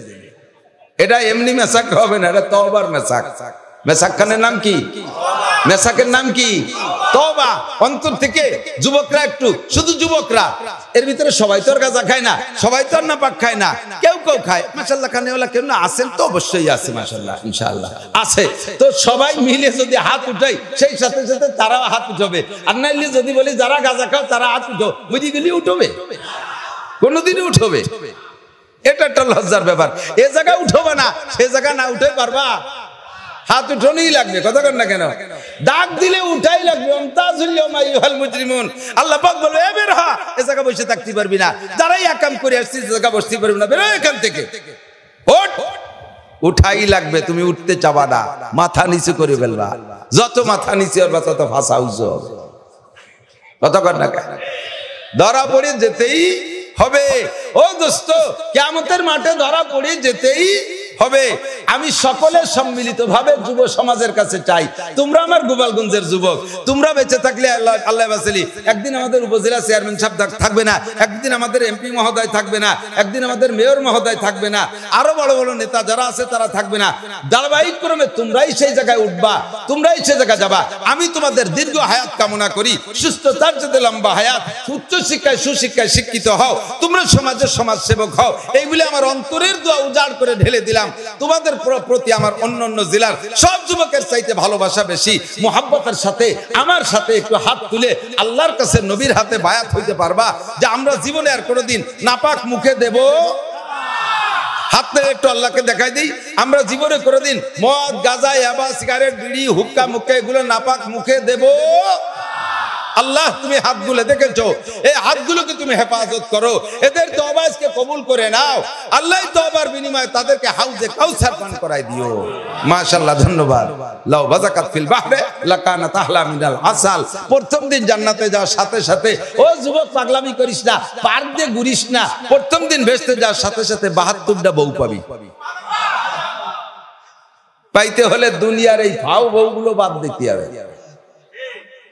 এই সমস্ত আজে বাজে গুলো বাদ দিলেই সেই জায়গার অরিজিনাল 72টা পাওয়া যাবে। কোন সুবহানাল্লাহ। পরিষ্কার আমি হাদিসে দেখেছি। এরপরে এই মিশকাত শরীফে পড়াইছি, বাবুল জান্নাতের ভিতরে পড়াইছি, জান্নাত ওয়া আহলিহা এর মধ্যে আমি এই বছরও পড়াইছি। প্রত্যেক জান্নাতীদেরকে আল্লাহ পাক রব্বুল আলামিন একটা বাজারে ডাক দিবেন, একটা বাজার উন্মুক্ত একটা বাজার খুলবে। স্ত্রীরা বাড়ি থাকবে, হুররা বাসায় থাকবে, সব পুরুষরা যাবে ওই বাজারে। বাজারের থেকে ঘুরে আসার পরে প্রত্যেক পুরুষে বাজারের থেকে স্ত্রী কিনে নিয়ে আসবে মাসে 1000। মাসে 1000। এ থবে কোন জায়গা? জায়গার সংকট। আপনাকে সবচাইতে ছোট জান্নাত যাকে দেবে, এই দুনিয়ার মতো 10 দুনিয়ার সমান জায়গা দেবে। তাতে 100 বিঘি হবে না? এই দুনিয়ার মতো 10 দুনিয়ার সমান। সুবহানাল্লাহ। আর বড় হুজুর যারা, বড় বড় যারা সদস্য, হাফেজি হুজুর, সরমুনার হুজুর, এন্ডা যারা বড়রা আছে, জান্নাতে যদি যায় উনাকে জান্নাত আরো বড় হবে। এর সবচেয়ে নিতান্ত সবচেয়ে পরে শেষে যে গরিব বেহেশতে যাবে তারই দেবে 10 দুনিয়ার সমান জায়গা। বৌথু আর জায়গা নিয়ে তোমার চিন্তা করা লাগবে না। আল্লাহু আকবার। ওখান থেকে ঘুরে আসার পরে জান্নাতি স্ত্রী যেগুলোকে বাসায় রেখে গেছিলেন, ওরা আপনারা দেখেছি চিনবে সবকিছু দেখে, কিন্তু দেখে বলবে যে তুমি গেলে দি কোন চেহারায়, আসলে দি তার চেয়ে কত বেশি ভালো চেহারা। এমনি তো জান্নাতিকে চেহারা তো খারাপ না, জিজ্ঞেসো যে চেহারায় তার চাইতে অনেক গুণ চেহারা বেড়ে গেছে। আপনি বাজার দিয়ে ঘুরে আসার সাথে সাথে ওইটার নাম হলো বউ বাজার আর রূপের বাজার। বউও পাবেন, রূপও আপনার বেড়ে যাবে। এসে দেখবেন যে স্ত্রীদের রূপও তার চাইতে দ্বিগুণ 3 গুণ হয়ে গেছে। এ হলো জান্নাতীদের কোয়ালিটি। আর জাহান্নামীদের অবস্থা এরকম, এক একটা এক এক অবস্থা। হুজুর বলেন আমি জাহান্নামের মধ্যে গিয়ে দেখি পুরুষ মহিলা, পুরুষও মহিলাও এরকম হাজার হাজার আছে, তাদের মুখের আকৃতি নারীদের লজ্জাস্থানের মতো। হাত আছে ঠিক মতো, পা আছে ঠিক মতো, মাথা আছে ঠিক মতো, বডি আছে ঠিক মতো, মুখখান নারীদের লজ্জাস্থানের মতো। বলেন তো কত বড় বেডঙ্গা। এই বিকলঙ্গ অবস্থা যতদিন থাকবে ততদিন জান্নাতে দেওয়া হবে না। আপনি মোমেন, জান্নাতে একদিন যাবেন, আপনি ঈমান আছে জান্নাতে একদিন যাবেন, কিন্তু প্রথম চান্সে যে জাহান্নামে গেছেন, জাহান্নামে যাওয়ার পরে আপনার চেহারাটা এরকম করে দিয়েছেন। এই অবস্থা পরিবর্তন না হওয়া পর্যন্ত ঈমানের বদৌলতে আপনি জান্নাতে যেতে পারবেন না। কারণ জান্নাতে যাওয়ার জন্য ওই ফিগার হওয়া লাগবে, ওই ফিগারে আসার আগ পর্যন্ত আপনার দেহের ভিতরে যত ময়লা কুচাল আছে এইটিকে সাফ করার জন্য জাহান্নাম নামক একটা কর্মকার, জাহান্নামের নামক একটা কারাগারে দেওয়া হবে। আর ওই জায়গায় একজন কর্মকার আছে, নাম তার মালিক ফেরেশতা। ওই ফেরেশতার নেতৃত্বে হাজার হাজার ফেরেশতারা আপনাকে সাইজ করবে। আপনি মাটি কাটবেন, এদিক থাকেন, উদাহরণ দিলে বুঝবেন। আপনি মাটি কাটবেন, মাটি কাটতে কোদাল বানায় কি কাঠ দিয়ে না লোহায় দিয়ে? লোহায় দিয়ে। এখন লোহা নিয়ে আইছেন যে 1 নম্বর কোদাল বানাই দিবা, ওই যে রেল লাইনে কাজ করতেছে একটু কেটে ফেলে দিছে, তাই পাইয়ে সে জায়গার কন্ট্রাক্টরের সাথে লাইন গার্ড করে দিয়ে আমার এই রেল পাটি দিয়ে কোদাল বানাই দিবা। এখন মাটি কাটতে তো লোহা লাগে, কোদাল লাগে। এই রেল পাটিরে কোদাল না বানাইয়া ওই দেখি গুতলি মাটি কাটা হবে, ভুল কাটা হবে, ও কোদাল বানাতে হবে না। এই কোদাল বানাতে কি জিব্বে দিয়ে চাটলি কোদাল হবে? স্বর্ণকারের কাছে দিলি ও যদি জীবন ভরিও বাড়ি হয়, তাহলে এই রেলপাটি বাড়ো কি কোদাল বানাতে পারবে? ও দেবে কার কাছে? কামারের কাছে। গোপালগঞ্জ কামারপাড়া কামারের কাছে কামারে পোড়া দেবে আর পিটেবে, পোড়াবে পিটেবে, পোড়াবে পিটেবে, এই করতে করতে চ্যাপটা বানাবে। এরপরে সুন্দর করে স্বামী বানাবে, তারপরে রাত দিয়ে ঘষে সাফ করবে, মুখখানে দাঁড় দেবে, এরপরে পিছনে আষাঢ়ি লাগাই দিলি কোদাল হবে, তারপরে মাটি কাটা যাবে। সেম কোয়ালিটি, আপনার চেহারা সব ঠিক আছে, কিন্তু মুখখান হয়ে গেছে নারীদের শরমগার মতো। অথচ আপনি নামাজ পড়তেন, অথচ আপনি রোজা রাখতেন, অথচ আপনি কলেমা পড়ছেন, আপনি ভালো কাজও কিছু করছেন, কিন্তু ওই গুনার বিচারে, যেই গুনাহটার কারণে এই অবস্থা হয়েছে, ওই গুনাহ যতদিন মোচন না হবে অতদিন পর্যন্ত মালিক ফেরেশতা কর্মকার জাহান্নামের মধ্যে পোড়াবে পিটাবে, পোড়াবে পিটাবে, করতে করতে লক্ষ লক্ষ বছর পোড়াতে পোড়াতে তারপরে মানবিক চেহারা আসবে। এরপরে আলাদা জায়গাটা সুবনি দেবে। দেখবেন কর্মকারের দোকানের লোহা যখন এর ফাইনাল হয়ে যায়, আলটাল কাটা হয়ে যায়, রাত দিয়ে ঘষা হয়ে যায়, শেষে একটা পোড়া দিয়ে কি হাতে ধরাই দেয়? গামলা ভরা পানি আছে না, আছে না? ওই পানি জমজম পানি না, পচা কুয়োর পচা পানি, ওর মধ্যে একটা সুবনি দিলি তারপরে কই দাও দিয়ে কাজ করা যায়। সেম জাহান্নামীদেরকে উঠাইয়া আল্লাহ তাআলা এই পুরানো পিটানোর পরে মানবিক চেহারা আইনা জান্নাতে দেওয়ার যোগ্য বানানোর জন্য একটা কুয়া রাখছে, ওইটার নাম হলো আবে হায়াত। ওই কুয়ার মধ্যে চুবনি দেওয়ার পরে আব্বাজি আদম আলাইহিস সালামের মতো বডি, ইউসুফ আলাইহিস সালামের মতো চেহারা, মা হাওয়া আলাইহিস সালামের মতো বডি, মা হাওয়া আলাইহিস সালামের মতো চেহারা, নারী আর পুরুষ সব জান্নাতে যার যোগ্য হয়ে যাবে। কিন্তু তার আগে তোমার চেহারা থাকবে লক্ষ লক্ষ বছর নারীদের শরমগার মতো। দোষ কি? জিবরাইলকে জিজ্ঞেস করলেন, ফামা বালুহুম ওয়া বালুহুন্না, এদের কি দোষ? কয় যে হুজুর, এরা হলো যখন দুনিয়ায় ছিল তখন তারা কথায় কথায় নারীদের শরমটা উচ্চারণ করে বকানি দিত। প্রত্যেক দেশে প্রত্যেক ভাষাভাষীরা এই শব্দটা ব্যবহার করে, যার যার নিজ ভাষায় কথা বলতে গেলেই নারীদের শরমগা উচ্চারণ করে। এই নারীদের শরমগা উচ্চারণ করা জবান থেকে দূর করো, পরিষ্কার করো। তোমার দুই বাড়ির মাঝখানে অঙ্গটা, ছোট্ট অঙ্গটা কন্ট্রোল করো। এ দোস্ত, জিহ্বা দিয়ে কথা বলায় কে? আল্লাহ পাক নিজেই বলেন, আলাম নাজআল লাহু আইনাইন ওয়া লিসানাও ওয়া শাফাতাইন। ওরে তোর দুইটা চোখ কি আমি দেই নাই? তোর দুইটা চোখ তোর আব্বা মা দেয় নাই, তোর দুটো চোখ তোর প্রেসিডেন্ট দেয় নাই, তোর দুটো চোখ তোর নেতা দেয় নাই, দুনিয়ার কোনো মানুষ দিতে পারে নাই। তোর চক্ষু দুটো আমি আল্লাহ দিয়েছি। আলাম নাজআল লাহু আইনাইন ওয়া লিসানাও ওয়া শাফাতাইন। তোরে ঠোঁট আর জিহ্বা আমি দিয়েছি। আমি যেহেতু অঙ্গ তিনটে দিয়েছি, অঙ্গ তিনটেকে আমার হুকুম মতো ব্যবহার করবি, পুরস্কার আমার কাছে পাইবি। এই তিনটে অঙ্গের সাথে উল্টো পাল্টা ব্যবহার করবি, আমি আল্লাহ পাক রব্বুল আলামিন বিচার আদায় করে নেব। অন্যায় যার, বিচার তার। আমার জিহ্বা আছে, আমার মুখের জিহ্বাটা আমার দিক, আপনার মুখের জিহ্বাটারও যে সাইজ, কুত্তর মুখের জিহ্বাটাও তো সেই সাইজ, ছাগলের মুখের জিহ্বাটারও সেই সাইজ। তারা জিহ্বা নাড়া দিলি, ছাগলে নাড়া দিলি বেয়া বেয়ারে, কুত্তয় নাড়া দিলি গেউ গেউয়ারে, আর আমি নাড়া দিলি কি সুন্দর সুন্দর কথা হয়। তাহলে এই জিহ্বা নাড়িয়ে কথা বানানোর মালিক কে? তুমি সেই জিহ্বা দে অকথ্য ভাষায় গালাগালি করো, কাজাকাজি করো, জিহ্বা হারাম দাও, আল্লাহ তাআলা তোমার জিহ্বাটাকে প্যারালাইসিস করে ফেলাই দিতে পারে। মরার আগে 10 বছর থাকবি, স্টক করে পড়ে থাকবি, কথা বলবি না, খালি নালাবি আর কানবি, খালি নালাবি আর কানবি, কিচ্ছু করতে পারবি না। বুঝিস যে এতদিন যুবক, আমার প্রিয় যুবক, গোপালগঞ্জের যুবক, আজকে তওবা কর। গোশেশ্বর সরমানিকদের বাড়ি বিদায় সেই দাপটে তোমার বয়তে ফেরেশতা কিন্তু বাড়িতে একটু কম বাড়ি হবে না, যে বলবো আমরা কিন্তু গোশেশ্বরের ক্যাডার, তাহলে জোরে বাড়ি হবে। দুনিয়ায় যে যত বড় ক্যাডার তার বাড়িও তত জোরে হবে। কতক্ষণ তওবা করা যাবে তো? আজকে খাস তওবা পাক্কা প্রতিজ্ঞা করতে পারবেন, যার জীবনেও কোনোদিন মুখ দিয়ে খারাপ ভাষা ব্যবহার করব বাস সারা জীবনে যত গালাগালি দিছিলেন সব গালাগালির গুনাহগুলো নেকি হয়ে গেছে। এটা আল্লাহ পাকের কুদরতি সিস্টেম। ফাউলাইকা ইউবাদদিলুল্লাহু সাইয়্যাতিহিম হাসানাত। আল্লাহ পাক বলেন ইউযাফ লাহুল আযাবু ইয়াওমাল কিয়ামাতি ওয়া ইয়াখলুদ ফীহি মুহানা ইল্লা মান তাবা ওয়া আমানা ওয়া আমিলা আমালান সালিহা ফাউলাইকা ইউবাদদিলুল্লাহু সাইয়্যাতিহিম হাসানাত। ও প্রাণপ্রিয় যুবক, আমার আল্লাহ কত বড় সুযোগ দিয়েছেন, কত বড় অফার দিয়েছেন, কত বড় ছাড় দিয়েছেন। তুমি এতদিন যত গুনাহ করেছো, আজকে যদি অন্তর থেকে তওবা করে যেতে পারো আর ওই তওবার পর অটল থাকতে পারো, জীবনে কোনোদিন আর ওই গুনাহ করব না পাক্কা প্রতিজ্ঞার পর মজবুত থাকতে পারো, সামনের জিন্দেগিটা তুমি আমল করে আগাইতে পারো, তাহলে আল্লাহ পাক বলেন গুনাহ তো মাফ করেই দিলাম। সারা জীবনে যত গুনাহ করেছিলি সব গুনাহ পাল্টাইয়া নেকি বানাই দিলাম। যার যত বেশি নেকি ছিল তার তত বেশি নেকি হয়ে গেছে। কথা আসলে বলা লাগে, বলতে মজা লাগে। সিদ্দিকে আকবর আবু বকর একটুখান রাদিয়াল্লাহু তাআলা আনহু আর খলিফাতুল মুসলিমিন ফারুক আজম আল ফারিকু বাইনাল হক ওয়াল বাতিল, হক আর বাতিলের ভিতরে পার্থক্যকারী সবচাইতে বড় বেশি কামানের মতো কাজ করেছেন ওমর রাদিয়াল্লাহু তাআলা। দুইজন কারসে কারে ছোট কবর বড় কবর এ ভাষা নেই, তবে নবী যেহেতু সিরিয়াল দিয়ে গেছে, এক নম্বরে আবু বকর, সেকেন্ড ওমর। বলেন রাদিয়াল্লাহু তাআলা আনহুমা। আবু বকর রাদিয়াল্লাহু তাআলা একদিন ওমরকে বলতেছে, ওমর তোমার কপাল ভারী ভালো। কেন ক্যা? কয় যে আমি কোরআন শরীফের আয়াতে আজকে হুজুরের কাছ থেকে শুনে আসছি, তোমার নেকি আমি সেই আয়াতের তর্জমা হিসেবে বুঝলাম আমার চেয়ে তোমার নেকি বেশি। আবু বকর ওমরে কইতেছে আমার চেয়ে তোমার নেকি বেশি। ওমর অট্ট হাসি দিয়ে কয় কি ভাইজান এটা কথার মতো কথা কথা, কোথায় আবু বকর আর কোথায় ওমর? এটা মিসাল হলো।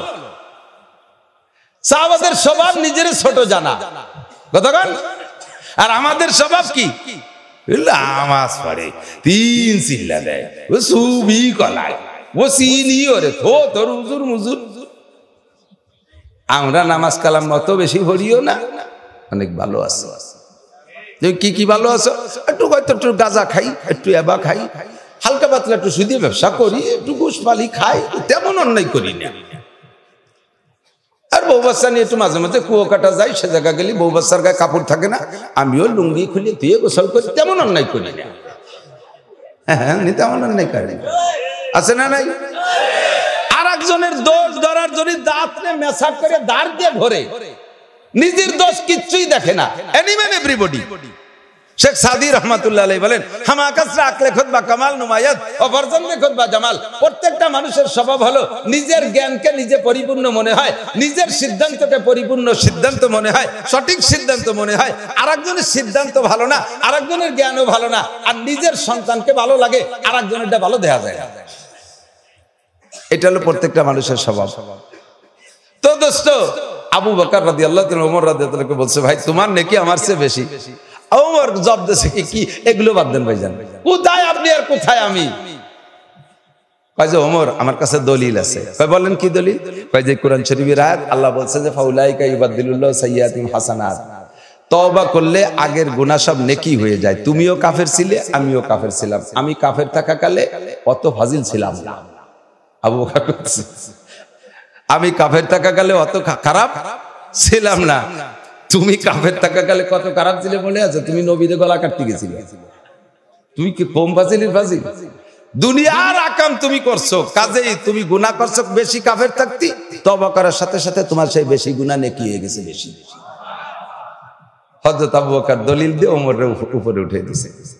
হযরত ওমর কয় আমি, উনি তো জোয়ান মানুষ তো আর মেজাজি মানুষ, উনি কয় আমি অত দলিল পর্চার দাঁড়ি না, আপনি যখন বলছেন যে আমার নেকি বেশি, তাহলে আমার গোটা জিন্দেগির নেকি আপনারে দিয়ে দিলাম, আপনার এক রাত্রির নেকি আমার দেবেন, পাল্টাবেন নাকি তাই করে। আমার নেকি বেশি দেখতেছেন আপনি, আল্লাহ কইছে আমি তো অস্বীকার করতেছি না, সত্যি আমার সমস্ত গুনাহ নেকি হয়ে গেছে, তো স্বীকার করলাম, বিশ্বাস করি। আল্লাহ যদি পাল্টায় দেয় তো খুশির ব্যাপার। তবে আমার সারা জীবনের নেকি দেবো, আপনার এক রাত্রির নেকি দেবেন। কয় যে কোন রাত? কয় যে হিজরতের রাত, যে রাত্রে আপনি নবীকে কোলের মধ্যে শুয়াইয়া গারে সৌরের মধ্যে ছিলেন, আপনি আপনার কোলের পর নবীর মাথা, ওই অবস্থায় আপনার পায়ে সাপে দংশন করলো, তবুও আপনি নবীকে সজাগ করেন নাই, আপনি অজ্ঞান হয়ে গেলেন, নীলবরণ হয়ে গেলেন, তবুও নবীকে ডাকলেন না। এই এক রাত, যে রাত্রে কাফেরদের বেষ্টনী ভেদ করিয়া নবীকে কাঁধে করে নিয়ে গারে সৌর পর্যন্ত গিয়েছিলেন, সেই রাত, আর ওখানে ছিলেন 3 রাত। এই 3 রাত্রি যে কোনো একটা রাত্রির নেকি দেবেন, আর সারা জীবনের এই পাল্টানো পুল্টানো অরিজিনাল নকল ফকল সব দিয়ে দেব। হযরত আবু বকরকে রাও শুনিয়ে নেই, ওই রাত্রি আমার কট্টুর নেকি হয়েছে তা তো আমি জানি না, হুজুর কাছে শুনিয়ে পাল্টাই, আবার 100 পাল্টাই ঠগিয়ে না যাইয়া হুজুরকে বলতেছে, হুজুর গনিমত সুযোগ একটা পাইছি, খুব চমৎকার সুযোগ একটা আসছে, হযরত ওমরের গোটা জিন্দেগীর নেকি আমাকে দিয়ে দেবে, আর আমার এক রাত্রির নেকি দেব, পাল্টাবো হুজুর। হুজুর কয় দুইজনই তো আমার শ্বশুর, কারে ঠকাবো কারে জিতেবো, রাত কোনটা? কয় যে হিজরতের রাত। কয় সেটা আপনার ব্যাপার, তবে ওই রাত্রে আপনার কতটুকু নেকি হয়েছে তা তো আপনি জানেন না। কয় না জানি না বলে তো শুনতে এসেছি। ওই রাত্রের এক রাত্রির নেকির পরিমাণটা শুনে নেন। খালি ওমর না, আপনি বাদে যত সাহাবা, কিয়ামত পর্যন্ত যত মুমিন মুসলমান আসবে, তাদের সারা জীবনের নেকি এক পাল্লায় রাখবে, আর আপনার ওই 3 রাত্রের যে কোনো এক রাত্রের নেকি আর এক পাল্লায়, আপনার ওই এক রাত্রির নেকি বেশি হয়ে যাবে। পাল্টাবেন না, পাল্টাবেন আপনি দেখে। হযরত ওমর আবু বকর কয় না, পাল্টাপাল্টি হবে না, যার যার জায়গায় সেই থাও। কয় বুড়ো, এক বুড়ো 20 আনি পুলাপান নিয়ে গান শুনতে যাচ্ছে, তো যার পথে নদী বাঁচছে, সে সময় নদী পারাপার হলো সাইরে না। এ বড়দের সাথে আমার একদল শিয়া ভাইরা আছে, এই বড় সাহাবায়ে কেরাম আবু বকর ওমর সম্পর্কে তারা সমালোচনা করে, কপাল পড়ছে আগুন ধরছে। শিয়ারা কাফের, বলেন শিয়ারা পুরো শিয়া কাফের, কাদিয়ানীরা কাফের, হিজবুত তাওহীদরা গোমরা। আমাদের গোপালগঞ্জে হিজবুত তাওহীদ বলে পয়দা হয়েছে, হিজবুত তাওহীদের সংগঠন। এদের নেতার নাম পাঙ্কু সেলিম। কি সেলিম? পাঙ্কু সেলিম।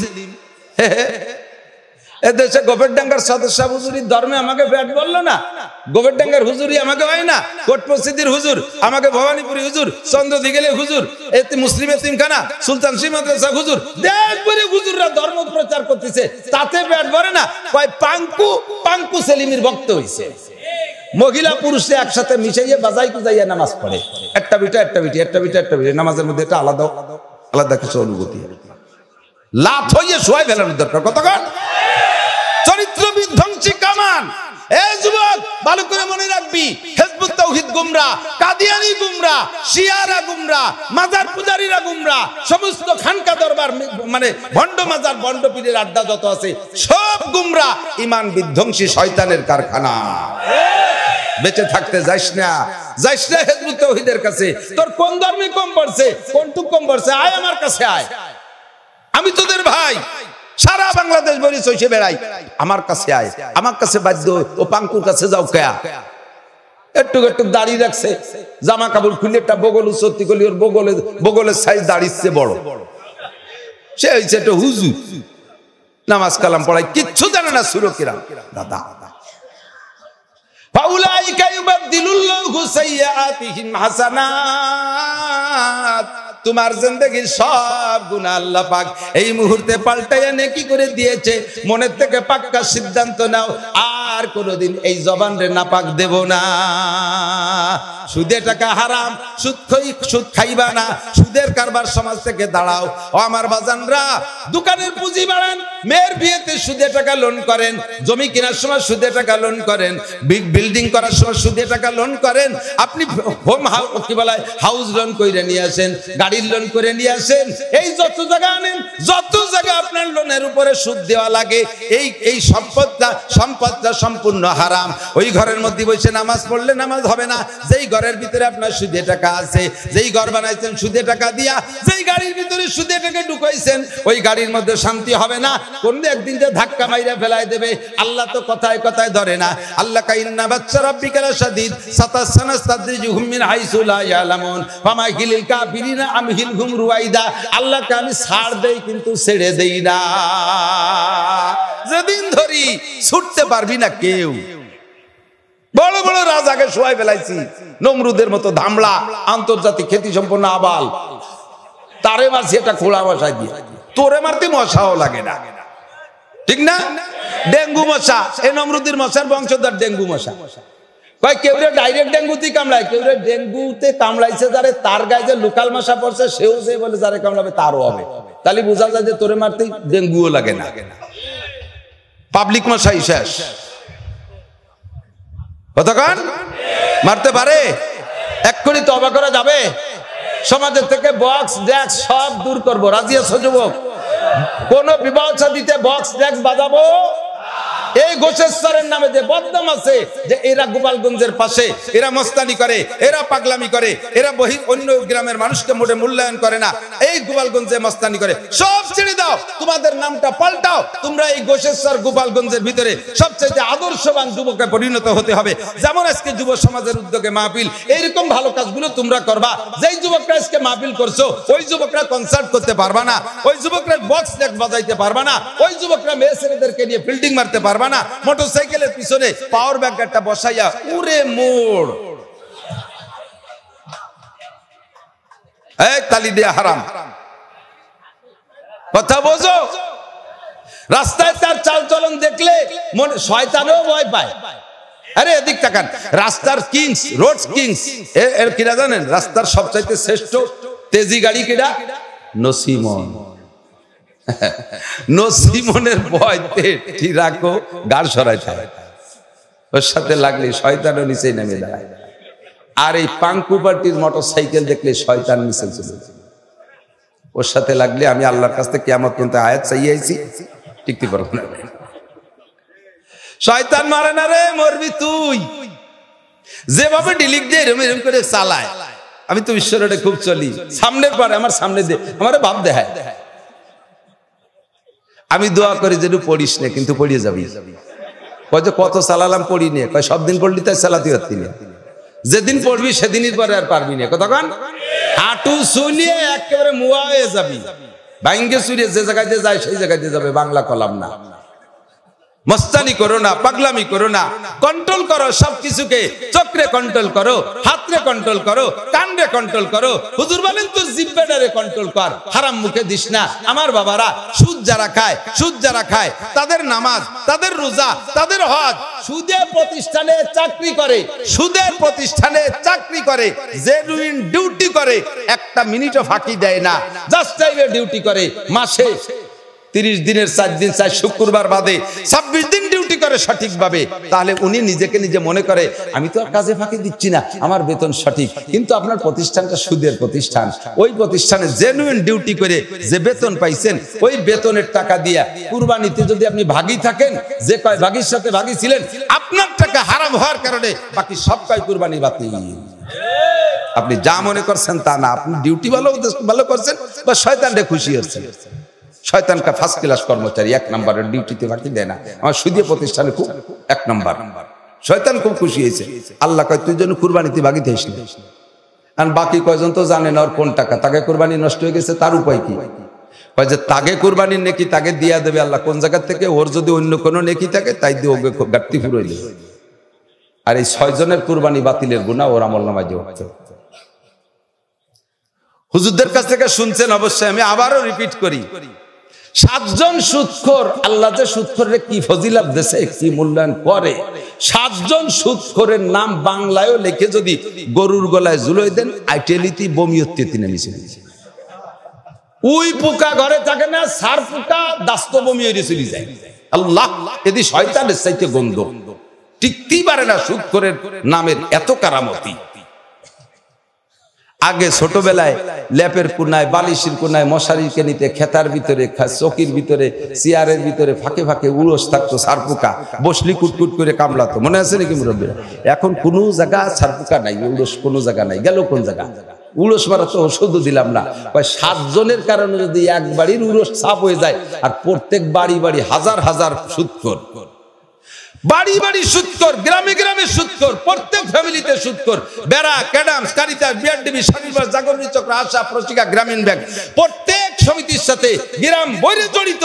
এত সুদখোর দেশে থাকলে উড়ো সে কাজে তোরা থাক, আমরা ইন্ডিয়া চলে গেলাম। ওরা হিজরত করে ইন্ডিয়া চলে গেছে, এই জন্য উড়োস নাই। তাই তো আমি ভাবছি কতদিন উড়োস গেল কোন জায়গা।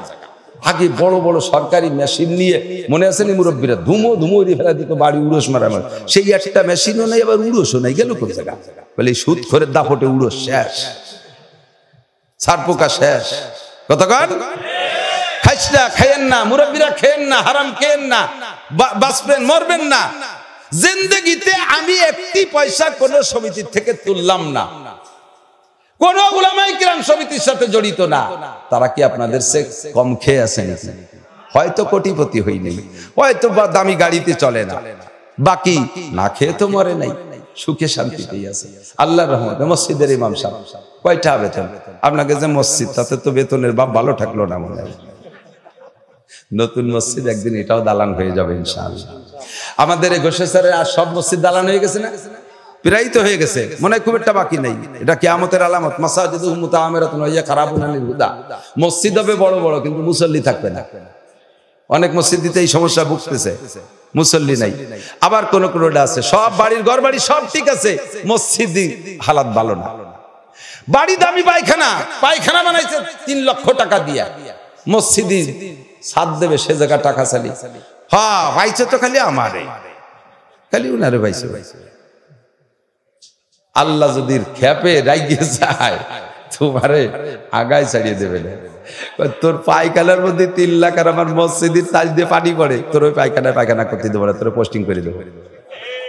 কিছুদিন থাকবি হাসপাতালে, তারপরে থাকবি জেলখানায়, ওই জায়গাতে মরে কবরস্থানে। তোরে বাড়ি আর রাখতে ঢুকতে দেবো না। পায়খানা মানে মসজিদ বানাও না।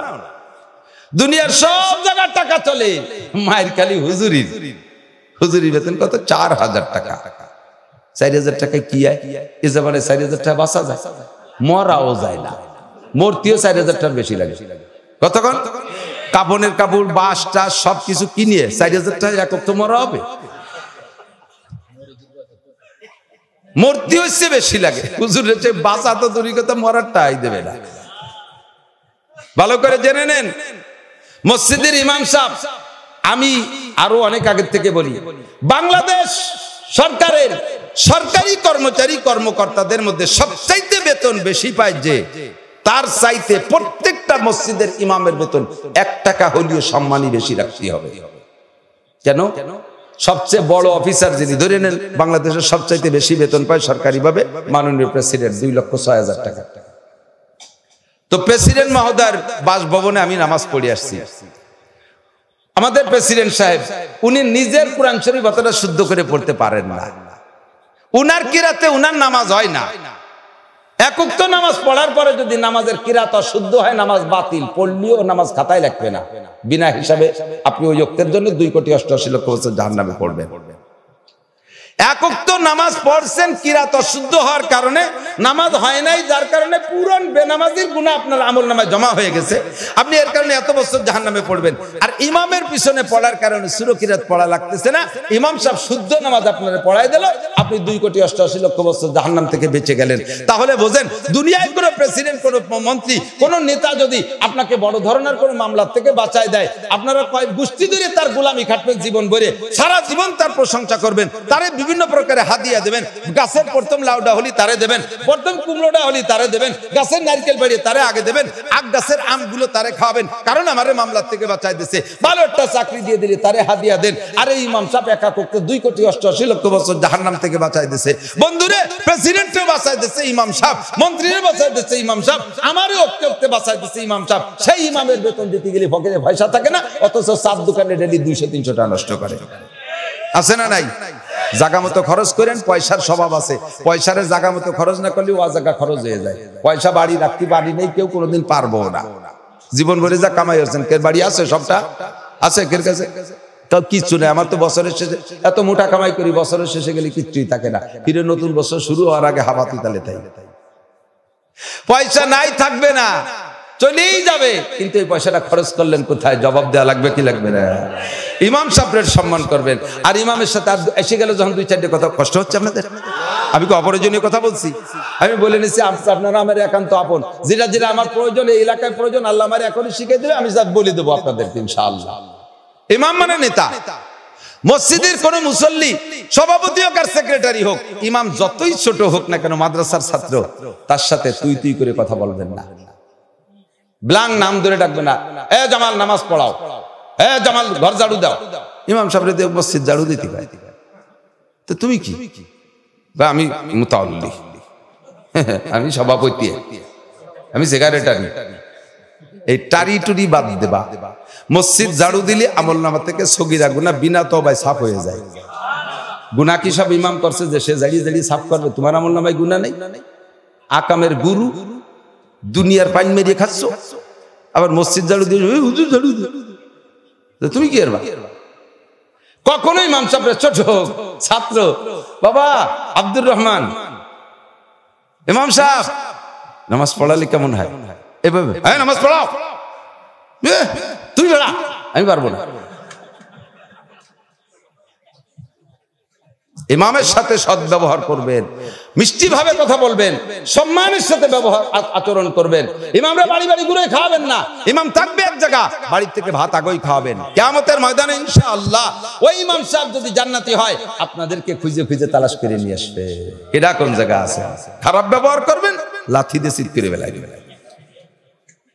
ইমামের বেতন ঠিক মতো দেবেন। ইমাম সাহেবরা, আমি গেছিলাম মেলা দিন আগে, দাঁড়ে দাঁড়ে তো নলিয়ার আর কবে না, কোন পাড়া তা কবে না, এই জায়গা গেছি প্রায় 20-25 ওয়াজের জামানা শুরু, এই সে সময় হেঁটে যাই, ভ্যানে যাই, যেভাবে পারি যাই। গেছি কোন জায়গার জন্য আসছি, ভারী কষ্ট হয়ে গেছে।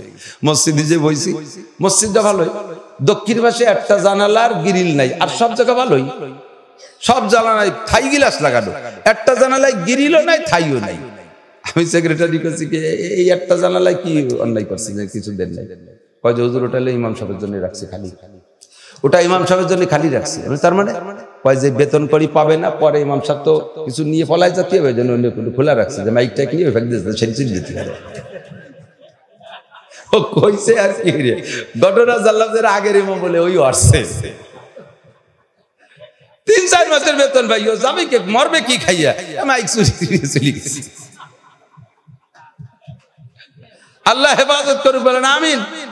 বেতন দেবেন ইমাম রে, পয়সা দেবেন ইমাম রে, খাইতে দেবেন ইমাম রে, যত্ন করবেন ইমামকে, ঘর বাড়ি ব্যবস্থা করবেন, আর মসজিদকে সবচাইতে আগে ভালো বানাবেন, মসজিদকে আগে ভালো বানাবেন। আল্লাহ পাক আমারে পয়সা দিয়েছে, আমি আমার বাড়ির বিল্ডিং করার আগে আমি আমার মাদ্রাসার মসজিদ, আমার বাড়ির মসজিদ, আমার মাদ্রাসার বিল্ডিং যতটুকু পারছি করি, তারপর আমার বাড়ি বিল্ডিং করছি, তার আগে করি নাই। কারণ আল্লাহ তাআলা আমার পয়সা দিয়েছে, তোমারে পয়সা দিয়ে তোমার দিছি, আমার মাদ্রাসার মসজিদে মাদ্রাসার মসজিদ নাই, আমার মাদ্রাসার বিল্ডিং নেই, তুমি এখানে দাও না কেন?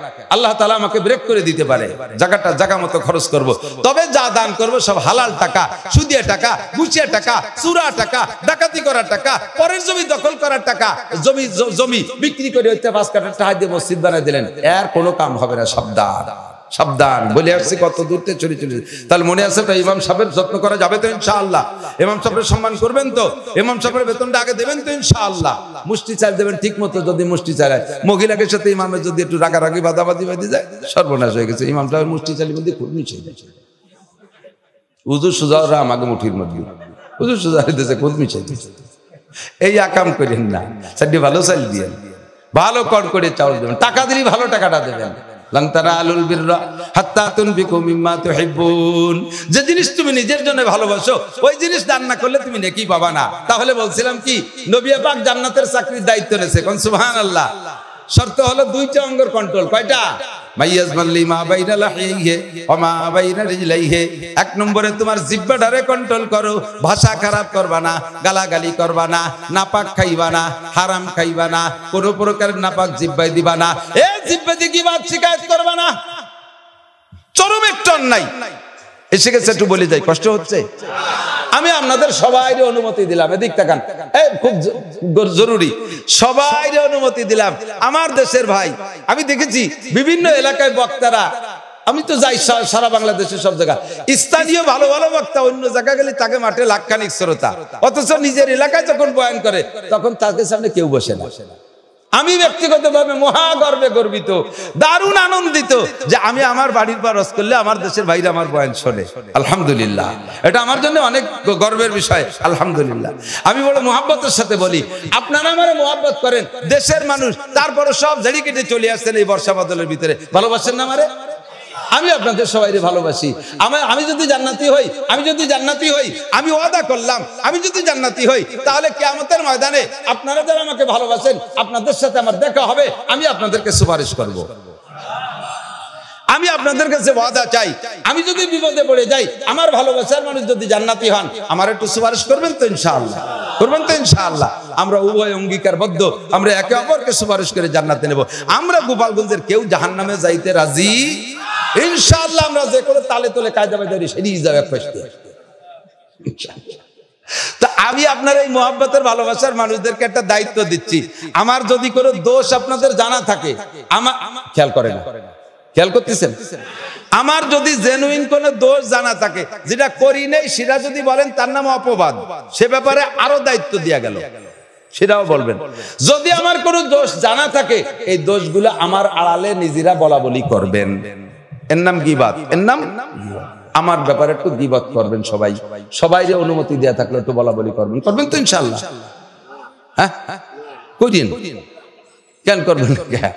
কারণ আপনারা চালাক, আপনারা জানেন আমি যে গুনাহটা করছি, ওই গুনার আলোচনা আমার আড়ালে যদি আপনি আমারে খাটো করার জন্য অন্যকের কাছে বলেন, তাহলে আমার ওই গুনাহটা আপনার আমলনামায় চলে যাবে, আর ওখান থেকে কিছু নেকি এসে আমার এই জায়গাটা শূন্য স্থান পূর্ণ হয়ে যাবে। কাজে আমি অনুমতি দিলাম, আপনারা আমার এই উপকারটুক করেন, আমি কিছু নেকি সহজে ইনকাম করি, পারবেন না ইনশাআল্লাহ? আমারে ভালোবাসেন, এই উপকারটা আমারে করবেন না, কিন্তু দৈনন্দিন এই উপকারটা আপনি কারে করেন জানেন? যে আপনার শত্রু, তারে আপনি নিয়মিত উপকারটা করে যাচ্ছেন। কথা কন? বসলি যে আপনার শত্রু, তার আড়ালে তার সমালোচনা করেন, তার যে দোষগুলো বলা বলি করেন, ওই দোষের গুনাহ আপনার আমলনামায় চলে আসতেছে, আর আপনার নেকি তার সেই জায়গা চলে যাচ্ছে। যে আপনার চরম পরম শত্রু, মোটামুটি শত্রু, তার গীবাত করে আপনার নেকি তারে দিচ্ছেন, তার গুনাহ আপনি আনতেছেন। আপনি বুঝতেই পারতেছেন না কিভাবে এটা পাল্টাই যাচ্ছে, কিভাবে ফ্লাক্সি হচ্ছে, কিভাবে বিকাশ হয়ে যাচ্ছে। বুঝবেন সেই দিন যেদিন সচক্ষে দেখতে পারবে। জবানকে কন্ট্রোল করা যাবে তো? 2 নম্বর, আমা বাইনা রিজলাইহি, 2 রানের মাঝখানে আরেকটা ছোট্ট অঙ্গ নরম, এইটাকে হেফাজত করো। ও আমার প্রাণ প্রিয় যুবক, শেখ সাদি রহমাতুল্লাহ আলাইহি বলেন গুলিস্তার ভিতরে, পেদার চৌদাওরে উমরাশ মুনকাজি গাছ, পেদার চৌদাওরে উমরাশ মুনকাজি গাছ, মোরাই এক নসিহত কর দব গুজাশ, কে শাহওয়াত আতিশ আলবায়ে বেপরহেজ, বখত বর আতিশ দোজখ মকুনতেজ, দরা আতিশ নাদারি তাকতে সুজ, বসবরা বেবরি আতিশ জানিম রোজ। শেখ সাদি বলেন, আমি যখন যৌবনে পদার্পণ করলাম, তখনই আমার আব্বা বৃদ্ধ মুমূর্ষ, বিছনায় শোয়া, মরে মরে ভাব। ওই অবস্থায় বুড়ো আব্বা আমারে ডাইকা আমাকে শেষ নসিহতটা করে গেছে, বাবা যৌবনকে কন্ট্রোল করো, যৌবনের আগুন বড় মারাত্মক আগুন, এই আগুনে যদি তুমি দুনিয়ায় পড়ো, তাহলে এই আগুনে তোমার জাহান্নামের আগুনে পৌঁছায় দেবে, জাহান্নামের আগুন সইতে পারবা না। কাজেই দুনিয়ায় তোমার যৌবনের আগুনের উপরে ধৈর্যের পানি ঢেলে দিয়ে ঠান্ডা করে রাখো। যদি পারো স্বাভাবিক ধৈর্য ধরতে, না পারলে নবী পাক বলেন ফালাইকা বিসওম, ফালাইকা বিসওম, একটু রোজা রাখো। কি রাখবা? মাঝে মাঝে যুবকরা যারা বডি শরীর ভালো, যৌবন কন্ট্রোল করতে পারিস না, একটু নফল রোজা রাখবি, নফল রোজা রাখবি। রোজায় কি হয়? যদি রাখো রোজা, নফস হবে সুজা। যদি রাখো রোজা, নফস হবে সুজা। রমজান মাসে, এই যে জ্যৈষ্ঠ আষাঢ় মাসে যে রোজা গেল আমাদের যাচ্ছে বর্তমানে, সারা দিন রোজা রাইকা সন্ধ্যের আগে যদি আসরের পরে 30 মাইল সাইকেল চালায় আসা যায়, সেই সময় এমনি তো রোজা 16 ঘন্টা, তারপর আবার শেষ বেলায় 1 ঘন্টা সাইকেল চালাইছেন। এই সময় ইফতারির 10 মিনিট 15 মিনিট আগে যত বড় সুন্দরী রূপসী মেয়ে সামনে আসুক, ওর দিক নজরও নাই, খালি ইফতারের দিক নজর। পানি কন্যে খাবো, পানি কন্যে খাবো, সে সময় বিটিকে কথা মনেই থাকে না, ঠিক না? এ হলো রোজা। আলাইকা বিসওম, নবী বলেন ফালাইকা বিসওম, রোজা রাখলে নফস সুজা হয়। যদি তুমি পারো না পারো, তাহলে কমপক্ষে রোজা রাখো, তাহলে ইনশাআল্লাহ নফস কন্ট্রোল হবে। অন্যায় ভাবে তুমি কোনোভাবে যৌন চরিতার্থ করো না, ইনশাআল্লাহ সময় মতো ধরা খেয়ে যাবা। আল্লাহ সবাই হেফাজত করে বলেন আমিন। আল্লাহ সবাই হেফাজত করে বলেন আমিন। তাহলে আমরা এই যে কথাগুলো শুনছি, কথাগুলোর উপর আমল করতে পারবো তো ইনশাআল্লাহ? আল্লাহ পাক সবাই তৌফিক দান করে বলেন আমিন। সময় কয় বয়ান শেষ হয়ে যায়, মনে করছে শেষ হয়ে গেছে। আজকে রাত ভর দরকার হওয়া যাবে ইনশাআল্লাহ। 15 মিনিট খাবার পানি আছে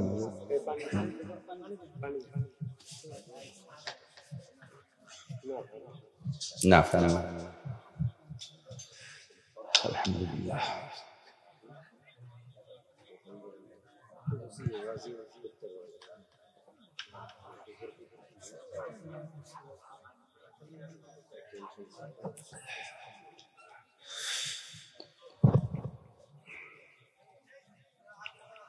মাঝে মাঝে আমার সুলতান শাহী মাদ্রাসা থেকে কালেকশনে আসে, দেন তো আপনারা, দিয়েন। আরে কয় আর কথা, কানার কাছে 2 সহির কথা। বোর্ডিং এ সাইল ফুরে গেছে, সেই চিন্তে মাথা চুল উঠে যাচ্ছে। প্রত্যেক মাসে 3 টন লাগে। রাতের বেলা এই যে শীতকাল আসলে তো পোলো সাফাই মাছ ধরে না, পোলো সাফাইয়া রাত 2টার দিক আগে তো রাত্রে যত পোলো সাফাতি, রাত 2টার সময় নামিয়ে শীতের রাত্রে মাজা পানির মধ্যে পোলো সাফাই মাছ মারতে গা কি মজা লাগে না, নিচের ঠুক বেবদ হয়ে যায়।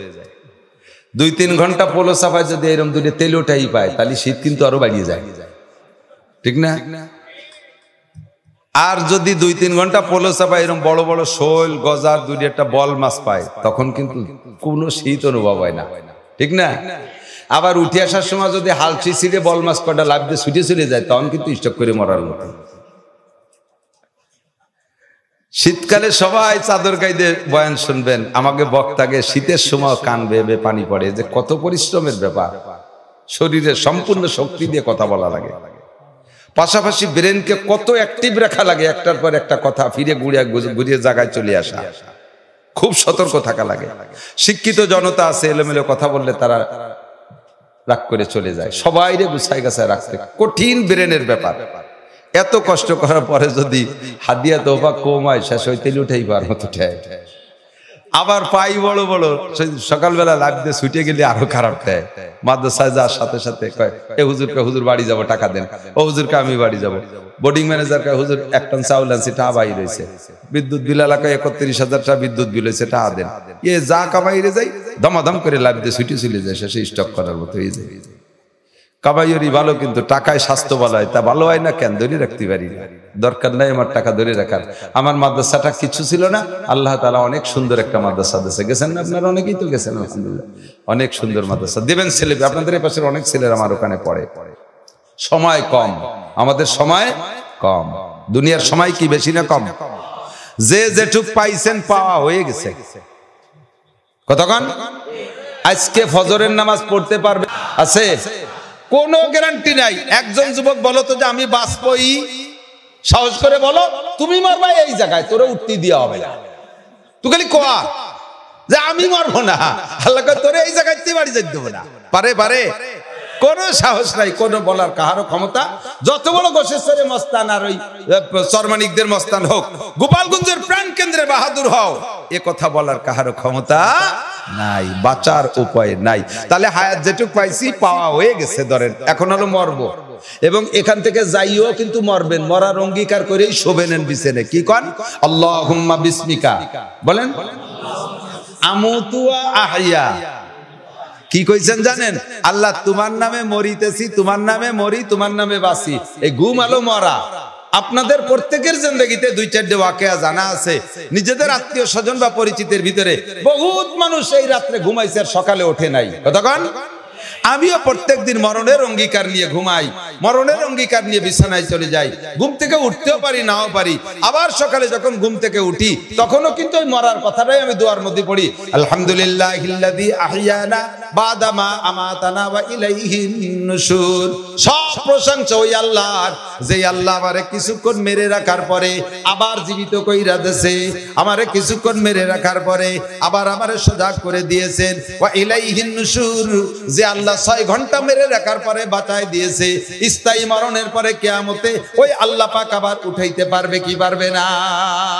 মিনহা খালাকনাকুম, এই মাটির থেকে তোমারে বানাইছি, অফিহা নুইদুকুম, তোরে মাটির মধ্যে এনেই ছাড়বো, অমিনহা নুখরিজুকুম তারাতান উখরা।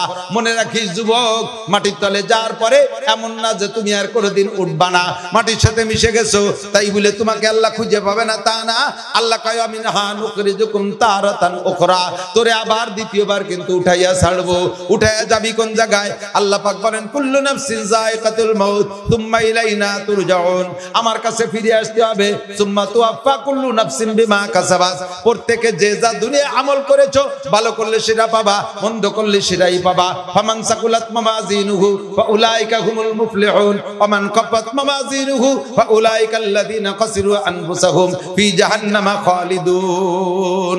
ফামান সাকুলাত মাওয়াজিনুহু ফাহুয়া ফি ঈশাতির রাদিয়া ওয়া আম্মা মান খাফাত মাওয়াজিনুহু ফাউম্মুহু হাবিয়া ফামান ইয়ামাল মিসকালা যাররাতিন খায়রান ইয়ারা ওয়া মান ইয়ামাল মিসকালা যাররাতিন শাররান ইয়ারা। কত যে আয়াত! যাররা পরিমাণ নেকি করবা তাও সেদিন দেখতে পারবা, যাররা পরিমাণ গুনাহ করবা তাও সেদিন দেখা যাবে। বিশ্বাস হয়? এই অল্প একটু সময় রে কাজে লাগাই যাইতে হবে। আল্লাহ পাক নিজেই বলে অমাল হায়াতুদ দুনিয়া ইল্লা কালিল, এ দুনিয়ার জিন্দেগি মেলা না, একটু যারা সামান্য। অমাল হায়াতুদ দুনিয়া ইল্লা কালিল ওয়া ইন্নাদ দারাল আখিরাতা লাহিয়াল হায়াওয়ান। আসল জিন্দেগি দুনিয়া না আখিরাত? ভাই বলেন তো, আসল জিন্দেগি কোন জায়গা? আখিরাত, ঠিক না? দুনিয়ায় থাকবো কতটুক? যদি আপনি 70 বছরের হায়াত পান, আখিরাতের লম্বা ঘন্টা মিনিট সেকেন্ডের হিসাবে তুলনায় দুনিয়ার 70 বছরের হায়াত 3 সেকেন্ড। এই যুবকরা কথা কইস না, কথা কলি বুঝবো যে গোষ্ঠী শুদ্ধ ভালো না। এদিক মাত্র 3 সেকেন্ড, 70 বছর মানে কতক্ষণ? কয় সেকেন্ড? এটা একটু বোঝানোর জন্য একটা কথা আমরা বুঝতে হবে, যে জগৎ যেমন সে জগতের সবটা তেমন। আমাকে এই যে বাড়ির পাশের খালবিলির ভিতরে কাল্লি মাছ বাসতো, মনে আছে নাকি? একটুক একটুক না, সাগরের তে কাল্লি আসে এত বড় একটা আইড মাছের বছর। আমাকে খালও ছোট, ওর মাছও ছোট, কাল্লিও ছোট। সাগর বড়, তার কাল্লি বড়। আমাকে এই নদীতে খল্লা মাছ বেশি বেড়ে একটু একটা নাক ফুল হইয়া, সাগরের তে খল্লা আসে সে গজার মাছের মতো একটা। সাগরও বড়, তার মাছও বড়, ঠিক না? সেম দুনিয়াও যেমন তার সবকিছু তেমন, আখিরাত যেমন তার সবকিছু তেমন। আখিরাত বড়, তার ঘন্টা বড়, তার মিনিট বড়, তার সেকেন্ড বড়, তার বছর বড়, তার মাস বড়, তার সপ্তাহ বড়, তার দিন বড়। ও দোস্ত, সেই আখিরাতের লম্বা লম্বা টাইমের সামনে, লম্বা লম্বা টাইমের ভিতরে থেকে 3 সেকেন্ড টাইম যতটুক, আপনার দুনিয়ার 70 বছর ততটুক। এখন যে জায়গা থাকবেন যতটুক, সে জায়গার জন্য করবেন ততটুক। এটাই হলো মুমিনের চাহিদা, এটা হলো ইমানের দাবি। কতক্ষণ? এটাই হুঁশিয়ারি, এটাই বুদ্ধিমানের কাজ। মাঝে মাঝে ঢাকা যান, ওই কৃষি যাইয়া পুলিশ লাইন যাইয়া বাসে ওঠেন, ও জায়গা যাইয়া গাড়ির অপেক্ষায় 10-15 মিনিট দেরি করা লাগে। তো মাসে 2 বার ঢাকা যান, 15 দুগুণী 30 মিনিট, এইভাবে বছর ভরে যান।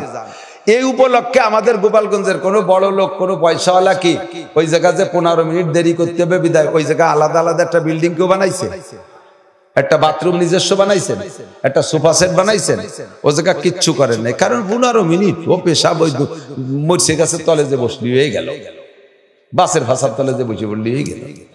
ও 15 মিনিট, ওর জন্য চেয়ার টেবিলের কি দরকার? সে ব্যাগ ফাঁসার তলে তুই বসে থাকলে হয়ে গেল। এই বলে কিছু করে না। বানান কোন জায়গার জন্য? যে জায়গা নিজে কিছুদিন বসবাস করবেন, ছেলে মেয়ে নাতি নাতি বসবাস করবে। বিল্ডিং বানান সে জায়গার জন্য, বাথরুম বানান সে জায়গার জন্য, দামি দামি সবকিছু সে জায়গার জন্য। এটাই আপনার জ্ঞানের পরিচয় যে সত্যি আপনি বুদ্ধিমান। ও জায়গা বানান না। যদি ও জায়গা করে পয়সাওয়ালা একটা রুম বানায়, আমি এ জায়গায় রুম বানাও, আমি মাসে 2 দিন আসি, 15 মিনিট করে দেরি করি, এখানে আমার বাথরুমের দরকার হয়, এই জন্য একটা বিল্ডিং করতেছি সুন্দর করে টাইলস করে, একেবারে দামি দামি পাথর দিয়ে। সবাই বলবে কি তাহাই কামলায়, তাই না? পয়সা বেশি হয়ে গেছে, এ নাই 15 মিনিটের জন্য বস্তা বলে এটা আডাল দিছো, সবাই তারে ঠাট্টা করবে না? তো এই কথা যদি সত্য হয়, তাহলে আপনার আখিরাতের সামনে দুনিয়া 3 সেকেন্ড। এর জন্য আপনার কি কি করার দরকার তাই করেন, আর আখিরাতের জন্য কি কি করার দরকার তাই করেন। আখিরাত লম্বা টাইম, নামাজ পড়বো, রোজা রাখবো, হজ করবো, যাকাত দেবো, ফরজ আদায়, ওয়াজিব আদায়, সুন্নাত আদায়, তাহাজ্জুদ পড়বো, ইশরাক পড়বো, আমিন পড়বো, চাষ পড়বো, যাকাত দেবো, কুরবানি করবো, হজ করবো, মসজিদ করবো, মাদ্রাসা করবো, দান করবো, খয়রাত করবো। জীবনের সব ইনকামের মোটা অঙ্ক জীবনের সম্পূর্ণ সময়ের মোটা অংশটা আখিরাতের জন্য খরচ করবে, এটা হলো জ্ঞানীর পরিচয়। কিন্তু আল্লাহ পাক সহজ করে দিয়েছে। আল্লাহ কয় নাসির তুমি ওভাবে আটকাইও না, অনলি একটাও নামাজ পড়বে না, শেষে সব তুমি ওই আইটি চলে দিবে না, সহজে কও। আমি জি আল্লাহ কিভাবে বলবো? আল্লাহ কয় যে আমার স্বভাব হলো নেই কম দেই বেশি, আল্লাহ নেই কম দেয় বেশি। আল্লাহ কয় দেখছো আমার 1 কেজি পাটের বীজ বুনই দাও, আমি 20 মণ পাট দেই। 1 কেজি পেঁয়াজের বীজ বুনই দাও, আমি 20 মণ পেঁয়াজ দেই। আমার 1 মণ ধান বুনই দাও, আমি 100 মণ ধান দেই। আমি নেই কম দেই বেশি। তোমারে 40 কোটি টাকা দিছি, 39 কোটি তুমি খাবা, আমার দেবা বছরে 1 কোটি। তোমারে 1 লাখ দিছি, 97,500 তুমি খাবা, আমার দেবা মাত্র 2,500 টাকা। আমি নেই কম দেই বেশি। তোমার জিন্দেগির 60 বছর 70 বছর হায়াতের ভিতরে থেকে পুরো জিন্দেগি তোমার কাছে ব্যবহার করবা, আমারে দিবা মাত্র 120 দিন, মাত্র 120 দিন দিবা আমারে, আর সবটা তুমি কাজে লাগাবা। বস সারা গোটা জিন্দেগির গড় হিসাবে সারা জীবনে সব তোমার, আমারে দিবা জীবন টোটাল একবারে 120 দিন, 3 চিল্লা 4 মাস। তাহলে 70 বছর বেশি না 4 মাস বেশি? কথা কয় না, 4 মাস বেশি। 70 বছর বেশি না 4 মাস বেশি? 70 বছর আপনারা দিয়েছে, আল্লাহ নিল মাত্র 4 মাস। হিসাব মনে রাখবেন, আল্লাহ নিয়েছে মাত্র কয় মাস? 4 মাস। 70 বছর আপনারা দিয়ে দিছে। 1 2 নম্বরে বছরে 365 দিন, আল্লাহ কয় 325 দিন তোমার, বছরে একটা চিল্লা 40 দিন আমারে দিবা বাৎসরিক হিসাবের থেকে। গোটা জীবনের থেকে 4 মাস, বছরের থেকে 40 দিন। তাহলে 40 দিন বেশি না 365 দিন বেশি? 325 দিন বেশি। 325 দিন আমারে দিয়েছে, আল্লাহ নিয়েছে 40 দিন। মাসে 30 দিন, আল্লাহ কয় 27 দিন তোমার, যা খুশি করে বেড়াবে। 3 দিন আমারে দিবা। 30 দিনের 3 দিন, 3 দিন বেশি না 30 দিন বেশি? 27 দিন বেশি। 27 দিন আমারে দিয়েছে, 3 দিন আল্লাহ নিয়েছে। সপ্তাহে 7 দিন 7 রাত, 7টা দিনও আমার, 6টা রাতও আমার। বৃহস্পতিবারে দিবাগত রাত মার কাছে যাও, হাসপাতালের সামনে মার কাছে ওলামায়ে কিরামদের কাছে যাও। 14 পিরিয়ড, 7 7 14 মধ্যে আমি নিছি একটা, তোরে দিছি 13টা। দিনে রাত্রে 24 ঘন্টা। এই 24 ঘন্টার ভিতরে 5 ওয়াক্ত নামাজ পড়তে, মূল নামাজের টাইম 5 12 60 মিনিট, 1 ঘন্টা। আল্লাহ কয় 23 ঘন্টা তোমার, আমার দাও 1 ঘন্টা। আমার নাসির যেভাবে তোমার এই কর্মসূচি দিয়েছে, 24 ঘন্টায় 1 ঘন্টা, সপ্তাহে 1 রাত, মাসে 3 দিন, বছরে 40 দিন, গোটা জীবনে 120 দিন। এই তরতিবে কাজ করো, হালাল হারাম বেঁচে চলো, হালালকে হালাল বলে অর্জন করো, হারামকে হারাম বলে ছেড়ে দাও, তাহলেই আমি আল্লাহ তাআলা ধরে নেব তোমার গোটা জীবন তুমি আখিরাতের জন্য খরচ করেছো। এতেই তোমার পরকাল সাবধান হয়ে যাবে। আল্লাহ পাক আমাদের তৌফিক দান করে, বলেন আমিন। রাজি আছেন তো? ইনশাআল্লাহ রাজি আছেন তো? আশেপাশে আরো মাহফিল আছে। আমার সুলতানশী মাদ্রাসার মাহফিল হলো 8-9 ডিসেম্বর, যোগ্য বক্তারা থাকবে ইনশাআল্লাহ, আসবেন। আজকে যুবকরা মাহফিল করছে, এই যে যুবক সাইজে যারা যে সাইজের মাহফিল করছে, তাকে তো দেখছেন, আপনারাও চেনেন, আমিও চিনি। ওরা তো কনসার্ট মনসার্ট গান মান গাইয়ে গাওয়ানো পার্টি, আড়িয়ে নাড়ই ঘোড়া দাবড়ের পার্টি, তাকে দিয়ে আল্লাহ তাআলা এই কাজ করাইছে। এখন যদি তাদের আজকের এই মাহফিল করতে যে খরচটা, এই খরচ যদি এতে কম পড়ে যায়, তাহলে ওরা কবে যে আর এওয়ারা যাবে না, সামনে মমতাজরে আনবো, 2.5 লাখ টাকা ডানি থাকবে। তাহলে ওকে একটু আমরা সহযোগিতা করলে সামনে আরো মাহফিল শুনতে পারবো। রাজি আছেন না ইনশাআল্লাহ? আজকের মাহফিলে রাজি খুশি আছেন তো? আলহামদুলিল্লাহ। অনেক কথা শুনছেন না, মাওলানা গাউস সাহেবের হাতে হাতে ধীরে ধীরে কত কথা শিখে গেছে। অন্ধ মানুষটা আল্লাহ তারে চোখ দেয় নেই, চোখ দিয়ে দেহিও কোরআন শরীফ পড়াটা সে না, সে কি সুন্দর তর্জমা করিয়া প্রায় 1-1.5 ঘন্টা সময় দিয়ে গেছে। তো এই ভালো ভালো কথাগুলো শুনতে শিখতে জন্য মাহফিলেরই দরকার। এই মাহফিলের পক্ষে আসি যেহেতু, ভালো ভালো পয়সাওয়ালা মানুষ আছেন, সাথে এই যে ছোট্ট মসজিদটা টিনের ঘর, মসজিদটারে একটু ভালো করতে হবে। এই মহল্লায় কারা আছে তাদেরকে আপনারা ভালো চেনেন, ভালো ধনী মানুষ এই মহল্লায় এখনো আইসে পারে নাই। আমরা সবাই মিলে একটু সহযোগিতা করি যাতে এদের মসজিদটা হয়ে যায় ইনশাআল্লাহ। পারা যাবে না ইনশাআল্লাহ? মসজিদে দেবেন, আল্লাহ তাআলা আপনারা দেবেন না, ওই যে আগেই কইছি পোস্টিং করে কবরস্থানে নিয়ে যাবে, তোর বাড়ি থাকতে দেব না। যার যেমন তৌফিক আছে মোহাব্বতের সাথে যদি বলেন যে আমি 5,000 টাকা দেব, এই মসজিদ করেন, 5,000 টাকা দেব ইনশাআল্লাহ। আমি তার জন্য দোয়া করব, আল্লাহ তাআলা তার মুরব্বি যারা কবরে চলে গেছে তাদেরকে আল্লাহ তাআলা জান্নাতি করে দেবে, আল্লাহ দুনিয়াতে হালাল ভাবে লাখ লাখ কোটি কোটি টাকার মালিক বানায় দেবে। জোরে বলেন আমিন। আল্লাহ এই মসজিদে যারা দান করবে তাদেরকে জীবদ্দশায় একটা বার হলে হজের নিয়তে মক্কা মদিনা দেখার তৌফিক দান করো। সবাই বলেন আমিন। এই মুহূর্তে যারা আটা দেবে বুঝবো যে তারা মসজিদের বিপক্ষের লোক।